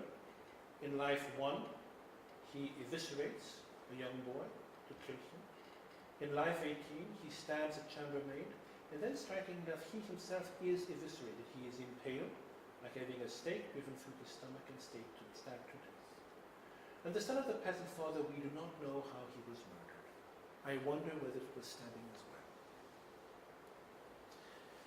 So you're starting to get a sense of the karmic patterns unfolding in this life. And perhaps more of an understanding of people with that situation. It is this sort of understanding which can lead to compassion.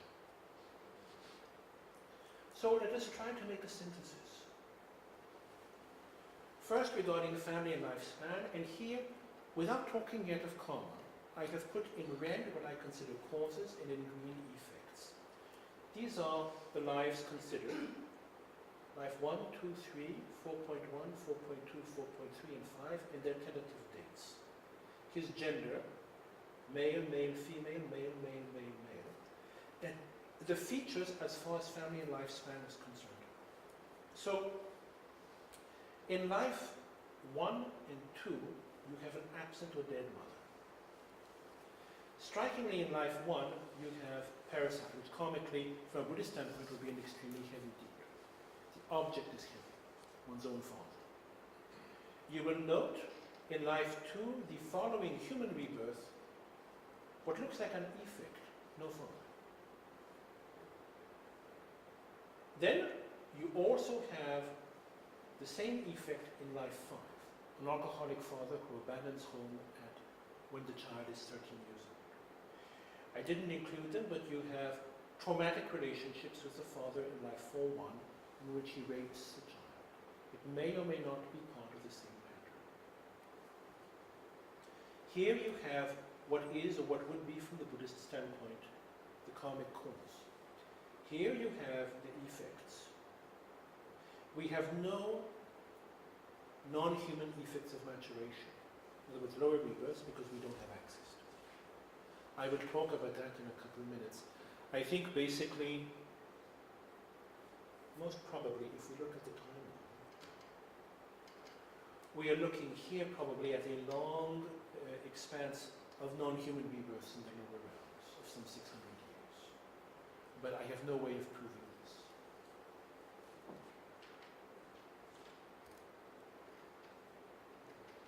Then the second synthetic chart is very interesting for us, violence and the mode of death.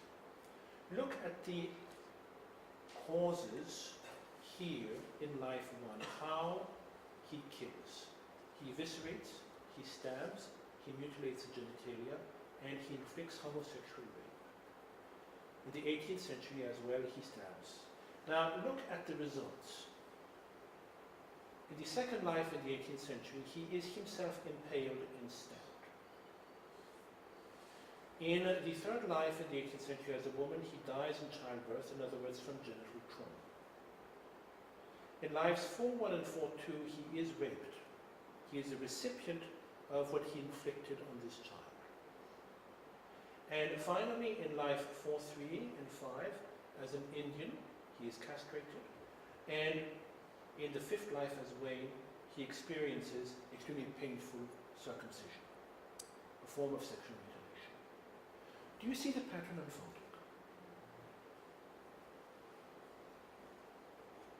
Notice we have not yet talked about karma. Then the sexual inclination is, it would be more interesting if we had more data. Let's put it this way. So what this case shows is, in a verified or partially verified case, the pattern of brutality and savagery, which was present in the first life, leads through habituation to a pattern of brutality and savagery in future lives, and also leads to karmic results which are related to the way these deeds were performed, what we would know as causally concordant effects. We therefore have clear instances of causally concordant effects throughout Wayne's recollected past lives. Then, an analysis of the effects of maturation, we are hampered by the fact that non-human rebirths, as I mentioned 2 years ago, are very difficult to recollect. Probably largely because the memories are not really meaningful for us. We have no, let's say if we were to take a rebirth as an animal, the few cases I have found in Stevenson's archives, the person recollects being shot, or they recollect being stung by gnats and having blinkers. This is the sum totals of recollections over one life. In other words, there's very, very little conceptual activity. If there are hen life realms, then probably the level of suffering is so great that the recollections would just be repressed. So after covering Wayne's case, and I think this is an example of how you would engage in karmic analysis of a case, I would like to present two of Stevenson's cases to show you how causally concordant effects can manifest and how habituation can manifest, to give you an idea of karmic mechanisms. The first case I would like to present is a Lebanese case, the case of Suzanne Ganem, which is an example both of the maturation effect of karma and of the last wish, a form of habituation. This is a picture of Suzanne Ganem. I think she was approximately age 2. The first thing she ever did when she was 2 years old was to pick up a telephone at her home in Lebanon and say in the telephone, Layla. This was someone, there was no one in her family called Layla. Then the family was open, it was the Druze family, they were open to the idea of reincarnation, and they investigated the case. So the background of Suzanne Ganem is the following. She was born in 1972 in the Druze community. During pregnancy, her mother dreamt she met a woman who said, I am going to come to you, when she was around 40. Her first words, my apologies, was a year and a half, were, hello, Layla. And as she grew older, this is characteristic of Stevenson's case, she said her name was not Suzanne, her name was Hannah. And she recollected the names, or remembered the names of 13 parents and brothers from a previous life. So 2 parents and 11 brothers. Finally, she demonstrated fierce attachment and jealousy towards Hanan's husband, Farouk. When he was identified, she would call him 3 times a day, which was very awkward as he had remarried in the meantime. This previous recollected life was identified. The young lady called Hanan Mansour, born again in the Druze community in the 1930s. Her husband's name was indeed Farouk. Her first child was called Layla, and she was diagnosed quite young with a heart condition and had to go to the US for heart surgery. Her daughter Layla was unable to go. Then the last thing Hanan did before surgery, before anesthesia, was to try to phone Layla, but she could not get through. She died during the surgery from complications. Now, if we look at the pictures of Hanan Mansour, the previously collected rebirth, and of the young woman who recollected that life, I think you'll agree with me, the similarities are rather striking. Even considering the difference, of some 40 years in the way people dressed and combed their hair and so forth. It's a completely unrelated family. Then Stephen interviewed the young child, and he asked her how old she was when she stopped telephoning Farouk every day. To his great surprise, she said she didn't stop, she still called him. And it seems his new wife had to put up with a lot, because he got telephones from the previous wife several times a week, sometimes several times a day. This is habituation being extended into a future life. Now, what is a maturation effect in the case of Hanan Mansour? Probably the last thoughts were kind thoughts towards her children. And these last thoughts were what impelled a human rebirth as Suzanne Gunning. The last wish was to talk with her daughter Layla. The first words in the next life were "Hello, Layla." It's one of the cases which demonstrates the most clearly the importance of the state of mind in the death process. Whatever else you have done in your life, at least make sure your death is peaceful. If you have a peaceful death, you can escape in the next life much of the non-virtues you have accumulated. If you have a difficult death, whatever virtues you have accumulated, in the next life may not be of benefit.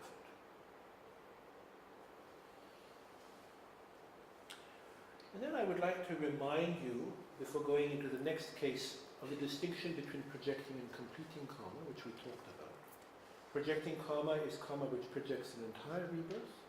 Completing karma is karma which gives rise to experiences within that rebirth. And to illustrate this, I would like to present my last case. Then we will have a nice period for questions and answers. It's a case which was studied by Stevenson in an Eskimo community in Canada, an Indian community. And it illustrates the power of a repeated wish, which is why one must be very careful about what one says, and especially what one thinks repeatedly.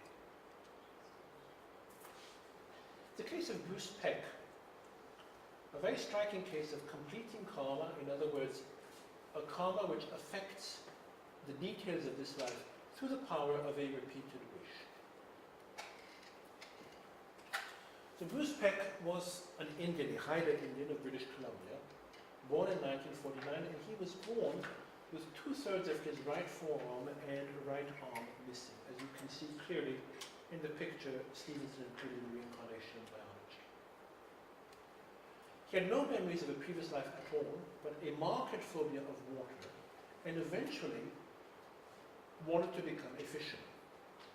These are small communities, and everyone in the community considered him to be the reincarnation of his grandfather, Richard Peck, who had repeatedly and in public wished to be reborn without a right hand.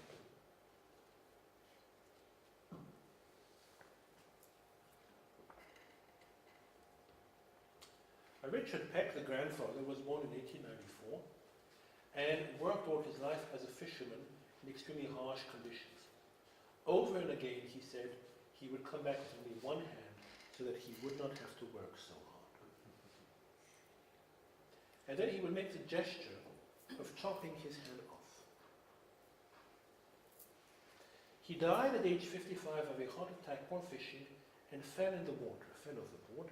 The body was recovered. So these are the witnesses who all heard Richard Peck's statement that he wished to be reborn without a right hand. It's a large number of witnesses, close witnesses as well as co-workers. And what is striking in this case is that statistically, the odds of being born with this type of deformation are very low. They are 1 in 22,000. So the odds of being reborn with 3/4 of the right hand missing and of being related to someone who repeatedly throughout his life said that he wanted his right arm to be missing in the next life are infinitesimal. I would say 0.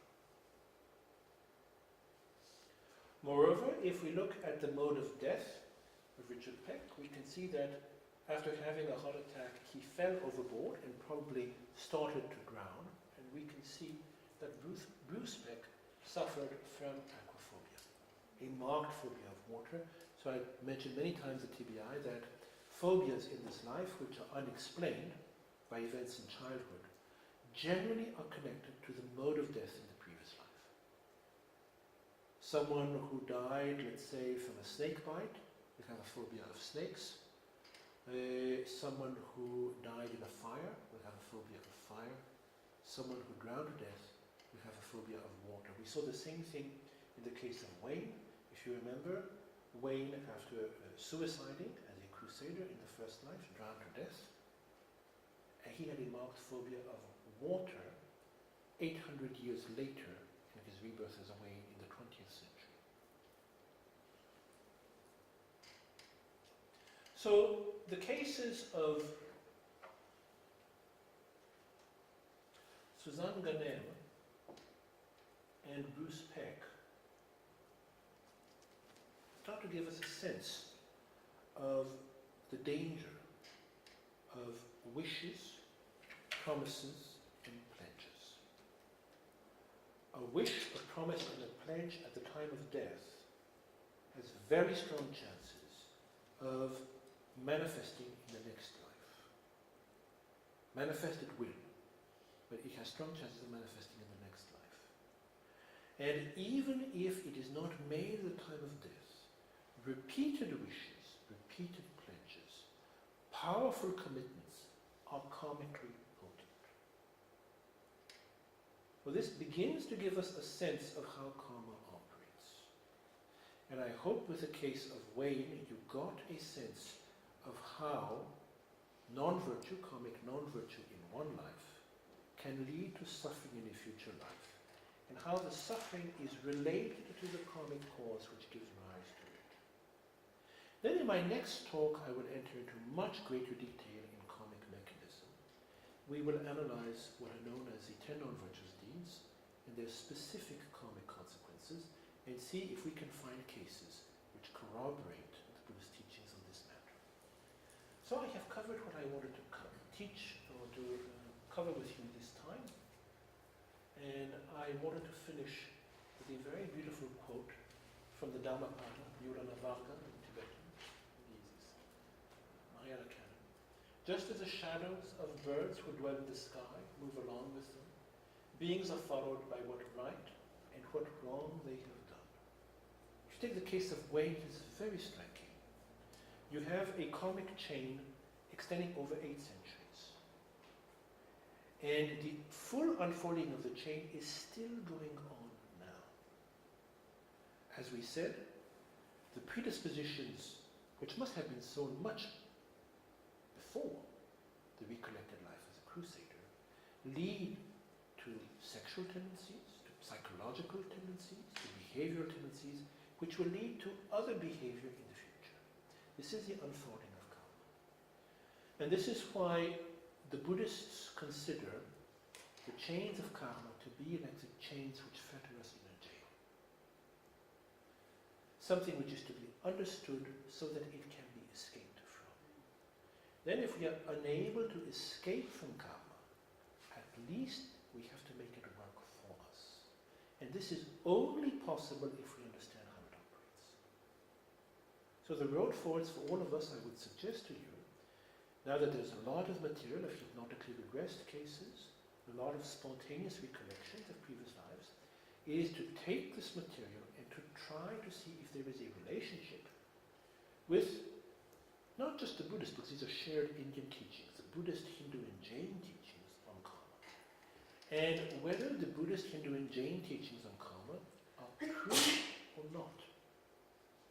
You can see that if the material I presented today is true, then we do have to change the way we live. And if it is not true, then we can do what we want, can't we? As Somerset Maugham said, you know, the great British short story writer, my philosophy is to do what I want with due regards to the police. But this is the philosophy of the true materialist. So the big question is really, are these teachings on karma true or not? And that is something every one of us alone must decide. Thank you very much. And at present, if you have questions, I'll be happy to take them.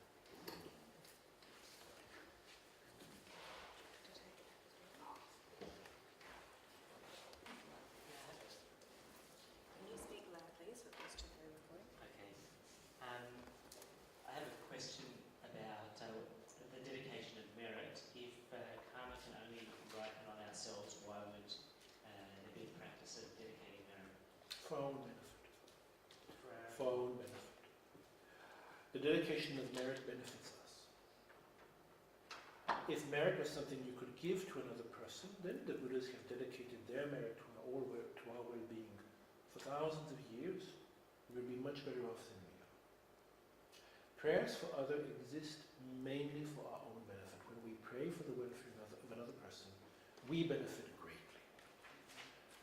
Then, as I mentioned, if the other person is karmically very close to us, there may be a little bit of benefit. But it in no way can eliminate the karma the other person accrues. Then there is some debate about bardo beings. If you look certainly at Abhidharma, once a person has died and entered the bardo, karmically it is over.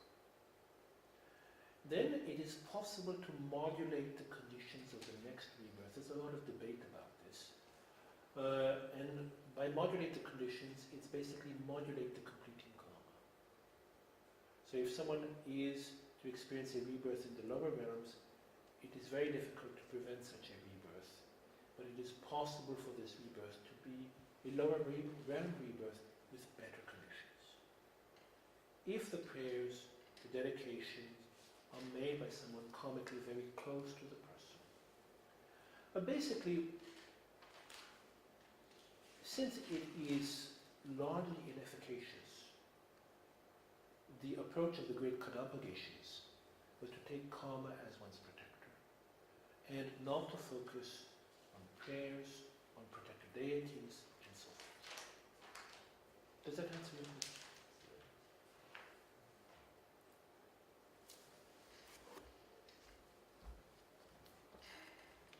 Given how difficult it is from a Buddhist perspective to take a human rebirth, it seems remarkable that chap Wayne ever had as many human rebirths as he did in terms of not staying in the lower realms. I wonder if you could speculate on that. With pleasure. I must apologize. PowerPoint has a mind of its own. Sometimes I feel like the servant of the computer.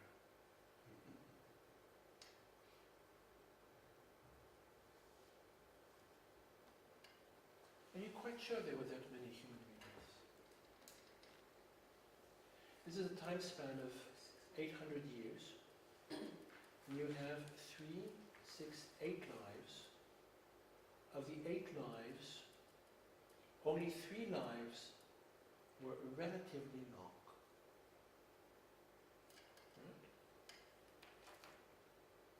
It's difficult to say. The Crusader probably died young. Criminal vagrants seem to have died young. The French aristocratic lady died in childbirth. These died as children.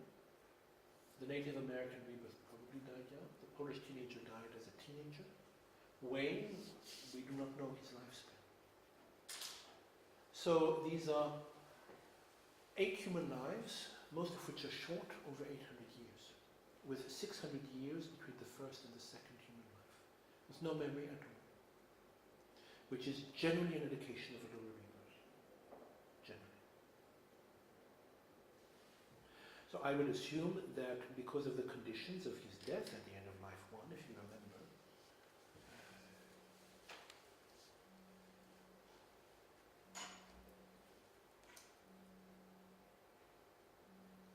someone else is a servant of that telephone.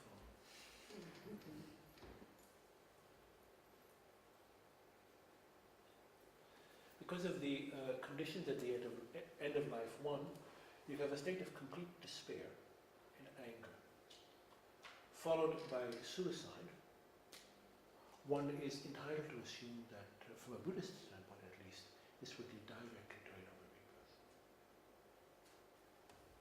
The combination of anger, despair, and suicide, would lead to the maturation of non-virtuous karma. He obviously had enough virtue somewhere along the line to have come up. All of us have virtue and non-virtue. The problem is, because we don't understand how karma matures, the virtue and non-virtue mature in a random fashion. We have no control. Then the key is to gain some type of control over the process. Karma, and to do this, it's important to understand the process of maturation of karma. We have an infinite amount of virtuous and non-virtuous karma, overwhelmingly non-virtuous.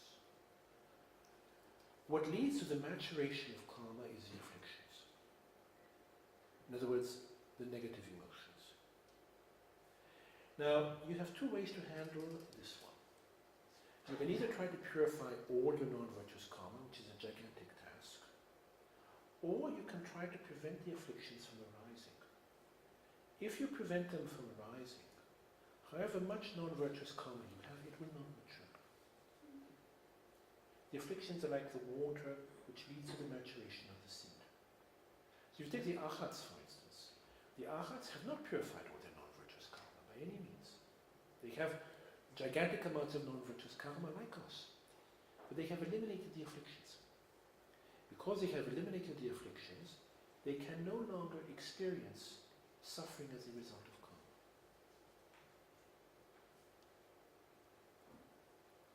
So you could do a Vajrasattva retreat to try to purify your non-virtuous karmic imprints, but it makes much more sense to learn to control your mind and to try to control the afflictions, because if you do that, it doesn't matter how many karmic time bombs are planted in the continuum, they will not explode, which is what counts, basically.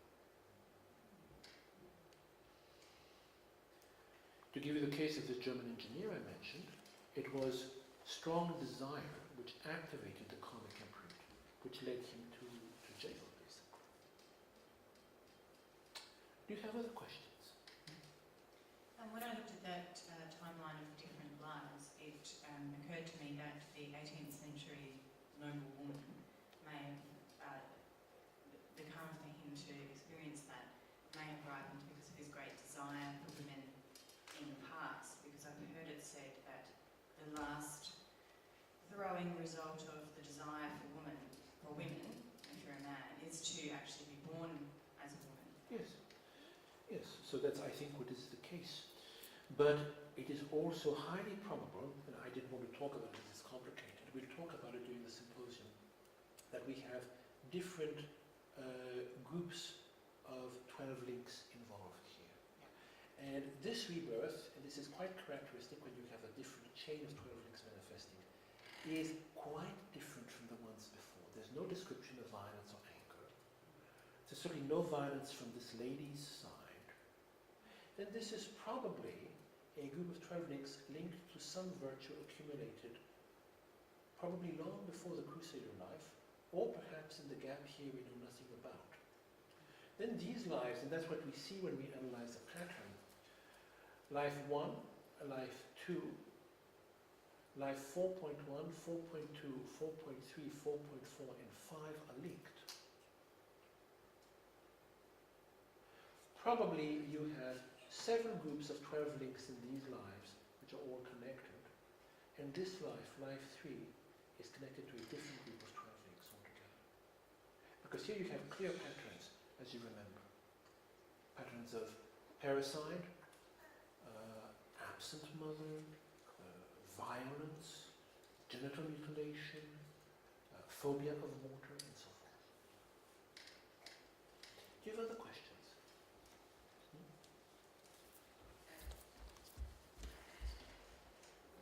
Scientists like Dean Rader in a study, distant mental influence, and they talk about studies where they've looked at the prayer and effect on heart attack cases, or even in more controlled circumstances, such as people in secure rooms and effect on their health. Can you comment on that, how it relates to the view on karma and prayer and death? Yes, I mean, those studies are well known and they're very debated because in many cases the scientists who engage in these studies are found to have close connections with Baptist milieus in the United States or evangelical milieus. Then there is a hesitance to address these studies. I think in cases of prayers for another person, what we are dealing with from a Buddhist standpoint is really a form of telepathy.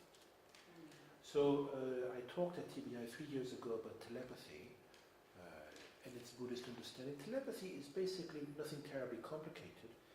It's a byproduct of concentration. So when you generate powerful concentration through meditation, telepathy becomes possible.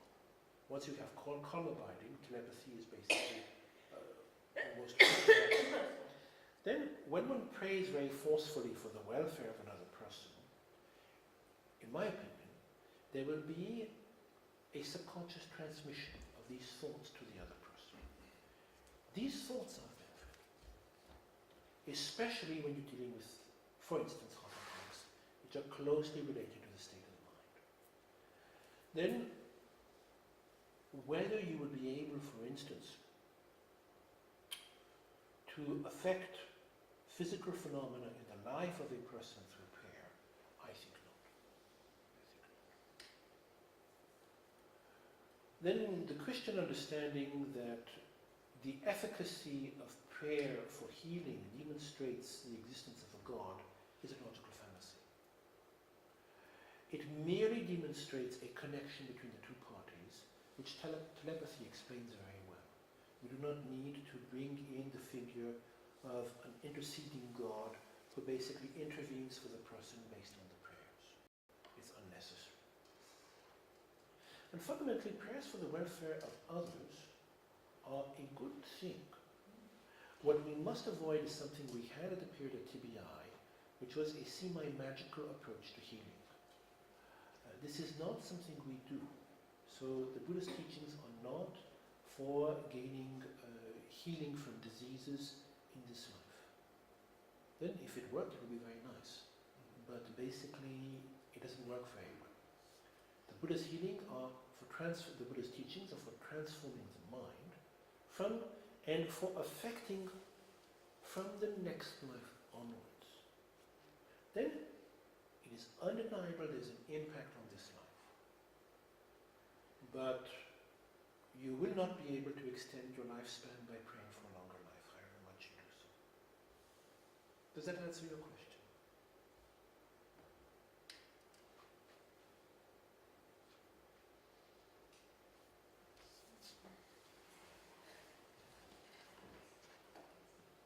Ilia, I'm still thinking about how karma matures with regards to the afflictions. You're saying that if we can control our afflictions, that karma won't ripen, but won't it keep increasing and perhaps some other conditions will come about, or I'm not sure. Karma is best understood, or the karmic imprints are best understood through the metaphor of the seed. Now, all of you have, it's one of the nice things in South Australia, either have gardens or wish to have gardens, from what I understand. And when you plant a seed in the ground, that's your karmic imprint. The ground is the mind. But that is not enough to get an apple tree, by far, isn't it? You need a lot of conditions. The foremost condition is water, obviously. That's the afflictions which cause the karmic seed to mature. If you only put water with the ground we have in Blackwood, you still will not get an apple tree, right? So you have to put fertilizer, and you have to put, I don't know, you have to ask Mandy, she's a good surgeon. But you put all of these conditions, and if all of the conditions are present, then that one seed, which is very small, gives rise to something which is huge, an apple tree. So for this reason, the seed is a very good metaphor for karma. If we look at the four characteristics, the general characteristics of karma, I think it will become much clearer.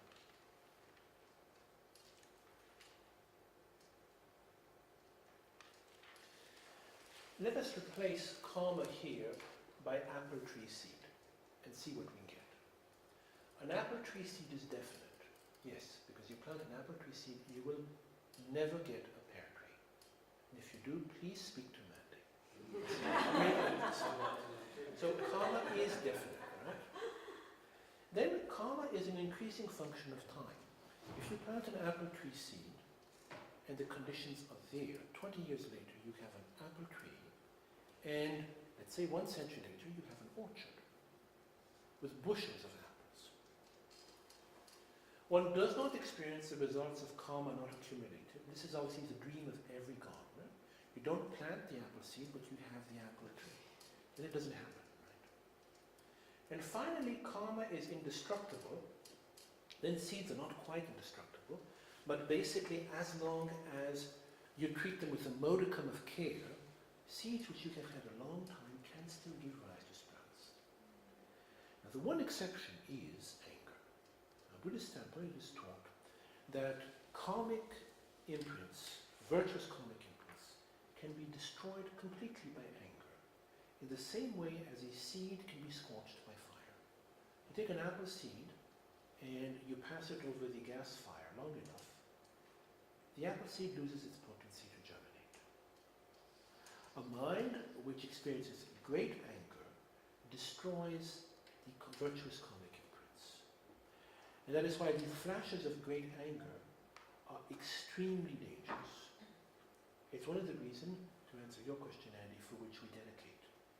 Because when virtue is dedicated, then it is focused on a goal, if you wish. It is said the dedication must be strong. Well, we do not know how to dedicate. The dedication must be powerful. Then the seeds, if you wish, are like in a safe. There may be a fire, the fire of anger, they will not be destroyed. So it's not reciting just I dedicate all the merits accrued to the full enlightenment of all being, which is going to be effective. We must generate within our mind a powerful motivation that this virtue we have accumulated is dedicated to whatever goal.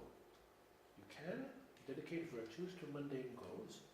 Many people in Asia do this. In the West, people do it as well. I make an offering to the church, and I pray to God to heal my child who suffers from, let us say, leukemia. Then it amounts to the dedication of merit for a mundane goal. If the motivation and the dedication is powerful enough, sometimes it does work. That is not prayer, that is dedication. Because unlike prayer, what you have in the dedication is merit. You have an energy which can be released in the actualization of the result. Pure prayer is empty in and of itself of merit. It's just a motivation, a wish. Does that answer the question a bit?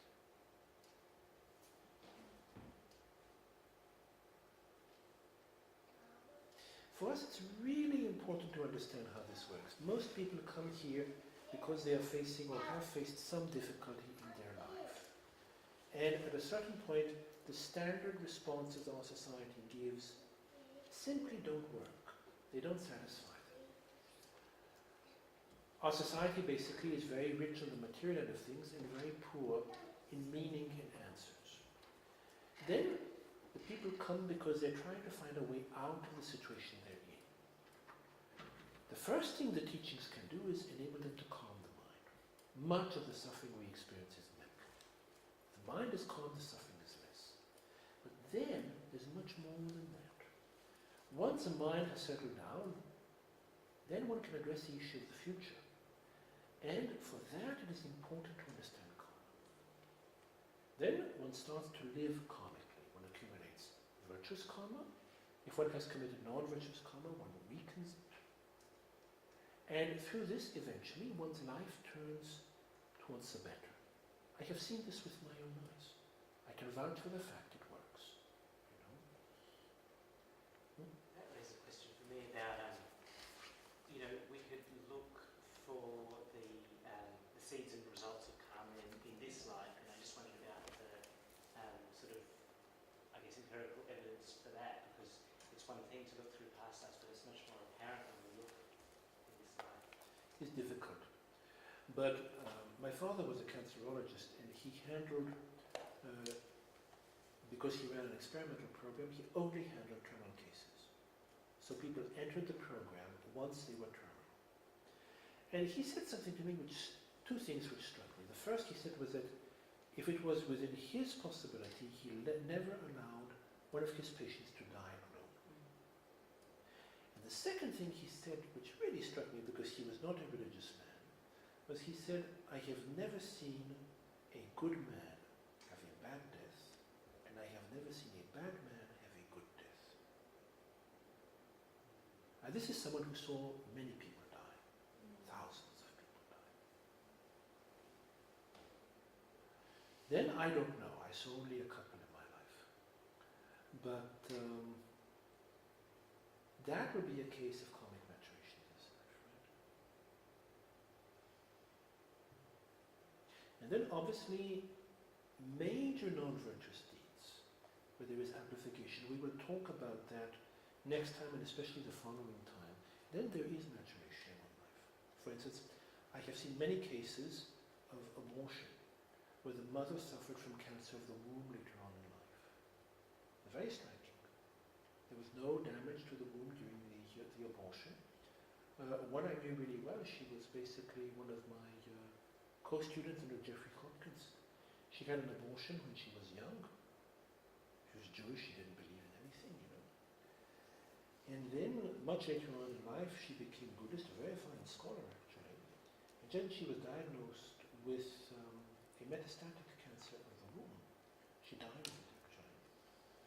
And it obviously, in her case, troubled her mind very much because she saw a clear correlation between the deed of abortion, where one is killing a child. Right? So, because one is killing a powerless being, to start with, the deed is heavy. Then, in her case, I think it was late-term abortion. Late-term abortions are particularly cruel. If you study the details, it's astonishing that it can still be performed. And then the person who takes the decision is generally the mother, which has a close karmic relation with the child. So you deal with a karmically heavy deed. Then it is not surprising that such deeds should mature in this life. Not always, by all means, but you do see it. Then I think you have to examine around yourselves. I can see by your body posture that this is something which is uncomfortable for some of you, to think that there might be consequences within one life. Look, examine. I mean, I know one thing I have always been very struck by is the connection between broken bodhisattva and tantric commitments and cancer. Very striking. I've known many cases now of broken commitments with cancer within a couple of years, and broken commitments and insanity. It's very striking. I knew one case in India of a nun, She wanted me to translate for her. She had broken all her commitments, tantric commitments. And she wanted to receive new ones from Rinpoche, and I refused. She was already becoming mentally disturbed, heavily mentally disturbed. And she wanted new commitments which she would not be able to keep, which would just add to the burden. There was no meaning to this at all. No meaning at all. So you get a sense, I hope, with the examples I gave you about promises and pledges, of how powerful karmically a promise or pledge can be. And this, for instance, you have minor promises and pledges, which are promises and pledges to one's family members, such as this one, which manifests basically within one life, doesn't it? And then verbal promises and pledges, which manifest after two lives. Right? So once we start thinking in these terms, we must reassess our physical behavior and the way we speak. And then this obviously leads to us turning inwards and reassessing our minds. This is the beginning of, I think, the path of all the great religions, and when it comes to changing the mind, specifically Buddhism, Hinduism, and Jain. There's complete agreement in Buddhism, Hinduism, and Jain regarding psychic existence, karma and causality. There's disagreement regarding the means to be liberated. Everyone agrees we have to go to Paris. The question is, do we go by plane, by boat, or some people say by train? Right? Does that help a bit? No, I think if you look at your own experience, if you talk to people who have lived, this is something you will see. You will see. I have a considerable life experience now. I knew people who had very heavy lives in World War II, you know. Then I have not known one who had a good death. Not one. Even those who were very proud of what they did, you know. I knew one, you know. He was a Romanian fascist, you know. Far right, far right, you know.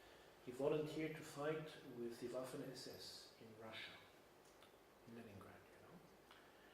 Then he was shot, recovered, was able to flee to America, you know. Eventually ended up working for the US government. They liked the fascists because there were no doubts what side they were on, you know. Death is very good. Brain cancer. He lived in the south of France. He was just wandering, you know, in the vineyards, lost, you know. There had never been any remorse, I think. It's remorse which clarifies, you see. We have a lot of our students who focus only on this life, and they want to be free of guilt. Because obviously nobody likes to feel guilty. But guilt is a big thing. If you feel guilty for something bad you have done, the karma becomes uncertain. If the guilt is powerful enough, the karma, uncertain means the karma may not mature. Then, obviously, a little bit of suffering now, and no big suffering in the future is the way to go. So guilt and remorse for the non-virtues we have, is a big thing. If one has behaved badly, you know, in the past, well, that can't be changed. It's done.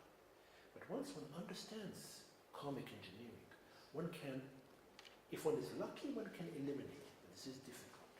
But if one is not lucky, one can reduce it. If we reduce it, then there will be limited experience.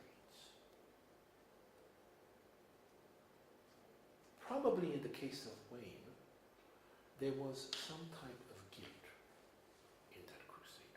It's that guilt which led to the suicide. Then that guilt is a redeeming feature of that life. Which otherwise is a very savage life. Do you have other questions?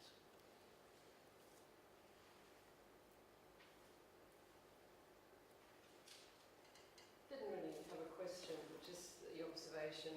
It's funny she mentioned the crusading because you know, thinking about the whole ISIS situation and how I was saying to my husband when it's likely to last a few hundred years because the crusades were hundreds and hundreds of years long. And it just seems to be the exact same thing as happening the other way around. Because it's the same people. Yeah. When I was very struck after the 11th of September by the fact that President Bush, whose ancestor actually was a crusader, spontaneously started using the crusade rhetoric. And Osama bin Laden did the same thing. Now these are the activation of karmic imprints, you see. on both sides. The savagery is on both sides. Then people don't know what's inside themselves, right? So here it's difficult because the lives are so comfortable. You're not exposed. We don't get the triggers, do we? Right? We don't get the triggers. You don't get the triggers. Mm. And when the triggers are there, it's astonishing. It's astonishing what comes out. The person realizes that there are things hidden within themselves they did not have a clue about. For good or for bad.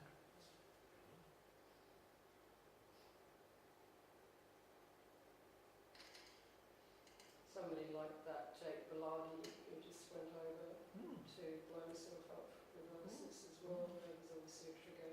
And he was seeking refuge in something as well, which something triggered him to go and do something which no one would have believed that he was capable of. These karmic imprints, you see. So the key, when you understand that we have an infinite number of these negative karmic imprints, is to limit the triggers. How do we do that? We control sensory input. So if we control sensory input, we reduce the risk that we're going to activate something which is going to take our life in an unmanageable direction. Right? Then, if we expose to very high levels of sensory input, high levels of the afflictions, sensory input triggers the afflictions, something will be activated. We don't know. Like if you take the case of Osama bin Laden, it's very striking if you study his life. He was basically a remarkably pious, gentle and quiet child. If you look at the pictures of the young boy, remarkably pure face. Remarkably, you know.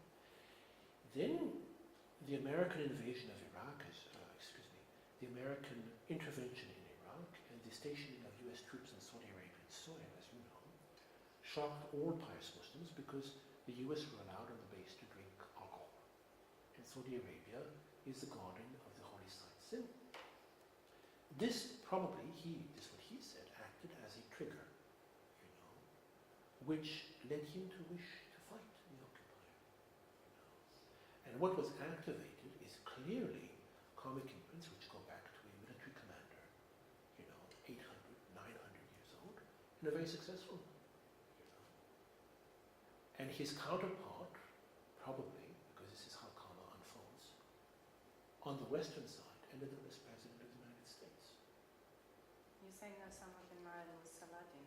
I don't say that. I cannot identify. You know, I doubt so. Salahuddin would not have engaged in these deeds. But there were many Muslim commanders. You know, Salahuddin did not kill prisoners. But what you see is you see a karmic pattern unfolding where you have a pair which have one relationship, and this remanifests often centuries later, you know. And is why we find some of the events happening now very puzzling.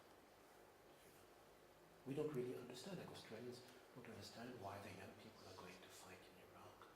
You know, it makes no sense. Until you have a broader picture, you know.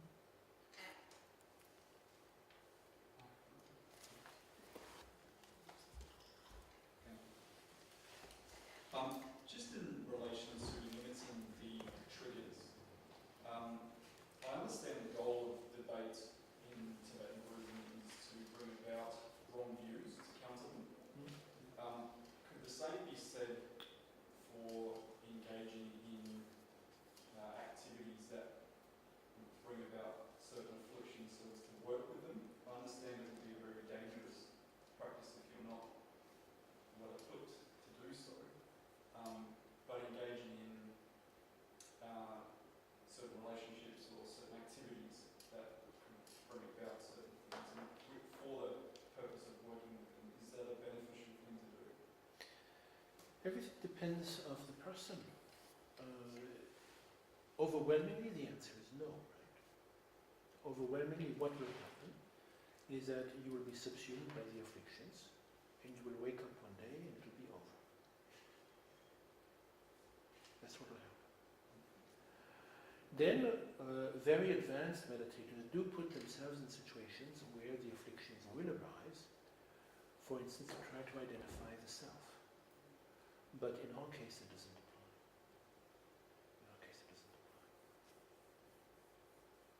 I have a good friend, you know, he's a Western monk. Some people say that he has obtained karma binding. He spent much of his life meditating at Lam Rim in California. Then we met in the house and we were talking, and he had been in Iran during the Iranian Revolution in 1977, 79. And it was interesting, he said that was when he understood that he did not know what was in his own mind. He said they were all staying, a group of Westerners, he was not ordained at the period, at the Hotel Olympia in Tehran. And everything was nice and fine until a rumor spread in the hotel that the revolutionary guards were coming to arrest all the Westerners in the hotel, just as they had arrested the personnel of the US Embassy. And he said it was very strange. He himself initially was not afraid, but there was a wind of panic from the others, and he felt it was in his mind, and he became terrified. Then, what this sort of experience shows is that we really do not know ourselves. Because we do not know ourselves, it is wise to assume that we are fragile. And not to put ourselves in situations where we will break, and then one has to try to basically reassemble things. We do not know our karmic imprints. And if you have a lot of life experience, and I don't refer to life experience in Australia, if you have had guns pointed at you, that level of life experience, then you have a better sense of who you might be inside. But few people, I think, have had those experiences. Because then things come out very powerfully, you know, and then one knows, you know, okay, you know, this is who is hiding inside, right? But it's not an experience you want to try to have. Right? And one thing, and I will maybe close with that comment, one thing which struck me when I started translating some 32 years ago now, was there was a big difference in the students we had. We had students from different horizons, but we had a large number of students who were survivors of World War II. And one in particular, I remember him to this day, he was an older German gentleman, Hans, not very well off. And we didn't have in those days the easy transport we have now. It was available but expensive. Whenever Geshe Rapton taught, he would travel all the way from central Germany to Switzerland just for the teaching. He was well in his 60s. He led a very simple life. And I got to know him better once, and I asked him about his background. He had been enlisted by force in the Wehrmacht, the German army, when he was a teenager at the end of the war. And he was captured by the Russians. He was interned in a Siberian camp. And he escaped and walked, if you can imagine, from central Russia to Germany. And you can imagine what he must have experienced. It's astonishing he survived. But the result of that very, very harsh experience in early life was that when he encountered the Buddhist teachings, his commitment was rock solid. There was no wavering of any type. And we had a group of students like that, not a lot, but they really were the bedrock on which Geshe Rapton's monastery was built. So it's a little bit what is lacking nowadays. Times have been very easy for a very long time. Then our students don't have experience of how bad things can be. Certainly our Western students. As a result, there are a lot of topics such as suffering which are basically meaningless. They become meaningful when the person is at the end of his or her life facing cancer, Alzheimer's, heart condition, whatever. At that point it is generally too late to do anything. One is overwhelmed by the medical situation. So in that sense, suffering is not a bad thing. And as the times get harder in Australia, and as all of you can see, they are getting harder each year. Economically, they're getting harder. Australia has a dysfunctional political system. The geopolitical situation has deteriorated very sharply in the last 15 years. All of us are going to deal with much harder lives. The high level of state support Australians enjoy is something broadly speaking of the past. And most Australians are indebted, heavily indebted, for a lifestyle they can't afford. That is also something of the past. We're moving into a world of increasing poverty. People who owe a lot of money are the new poor. So in this new world, where there will be much more suffering, in my lifetime, I think for sure, the lifetime of some of you definitely, then the teachings will become very meaningful. Then people will understand. Right now, there are a lot of shields and shelters. So I was, I'll maybe finish with this, I returned to Switzerland over Christmas to see my mother. And I was astonished at really the collapse in Switzerland. So if there's a collapse in Switzerland, there's not a lot left to say for the rest of Europe, because it's the country in Europe with the highest living standard. Because I was raised in the country, I know a lot of people, I was really surprised at the level of mental and psychological misery. There was widespread poverty. We see beggars on the streets everywhere. The crime rate had exploded last time I went to Switzerland 2.5 years ago. 2.5 years ago, the crime rate in Geneva was up 38% for violent crimes in 1 year. That's a lot. 40% in 1 year is a lot. You know? The police was completely overwhelmed.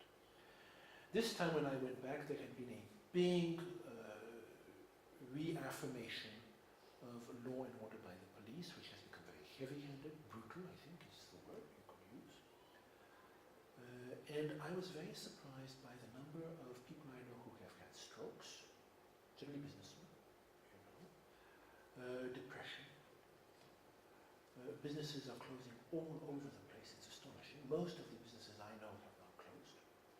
The banks are in a crisis. And I was telling one of the students here, the brother of an old friend of mine, we were neighbors. It was one of the biggest banking families in Europe. I met him at the airport this time. He didn't recognize me. I didn't want to put him on the spot, but he looked ravaged. And he's a much younger man than I am. Ravaged. So this condition in Europe is unfortunately going to spread. And in societies like ours, where all which people have is money, profoundly materialistic societies, then if there is not some type of inner construction, when this happens, the person is destroyed. It's literally destroyed. So it's one of the things we try to do here, and it's why, Geshe-la encourages you to look inwards. Because at a certain point in life, you cannot control what's happening outside. Like when the society as a whole is sinking, as is the case in Switzerland now, in January the Swiss franc, which was pegged to the euro, was decoupled from the euro because the Swiss central bank could no longer maintain the peg, it was too expensive. In, I think it was 3 hours, the Swiss franc jumped 20% up versus the euro. But this means a collapse of Switzerland's export industries. Well, the factories now are closing. When this happens, on the outside you can't do anything. Then you need mind training. If you have mind training, you lose all your money, then that's the way it is. You lose your house, that's the way it is. You know how to counter that. You lose your health, that's the way it is. But normally when big obstacles happen, because of mind training, your health will not be affected too much. Because what I have seen is that so many times, because Westerners don't even know what mind training is, when their financial situation crashes, and I think in Australia it's going to happen on a very large scale because you live tragically above your means. Tragically. When the financial situation crashes, the person psychologically crashes, the marriage crashes. With the crash of the marriage, the person enters into a depression. And we have seen such cases at the center, many cases. So all of you, all these teachings are available when we are able to do them, because we are also part of this society. Then, as I've said many times, be a bit greedy, take what there is, and take it for yourself. Don't delude yourselves. We cannot help others at present. But by helping ourselves, down the line we become strong enough to help others. And then when the trouble comes, you will have the strength to be an anchor, and then to start moving to help others. Like my mother does now in Switzerland. My mother is 94 years old. She has had several strokes, and she teaches mind training to people who visit her. Oh, wonderful. Fantastic. She does. And it's very powerful because it comes from a 94-year-old lady with white hair and blue eyes, you know, and an Anglo-Saxon accent, right?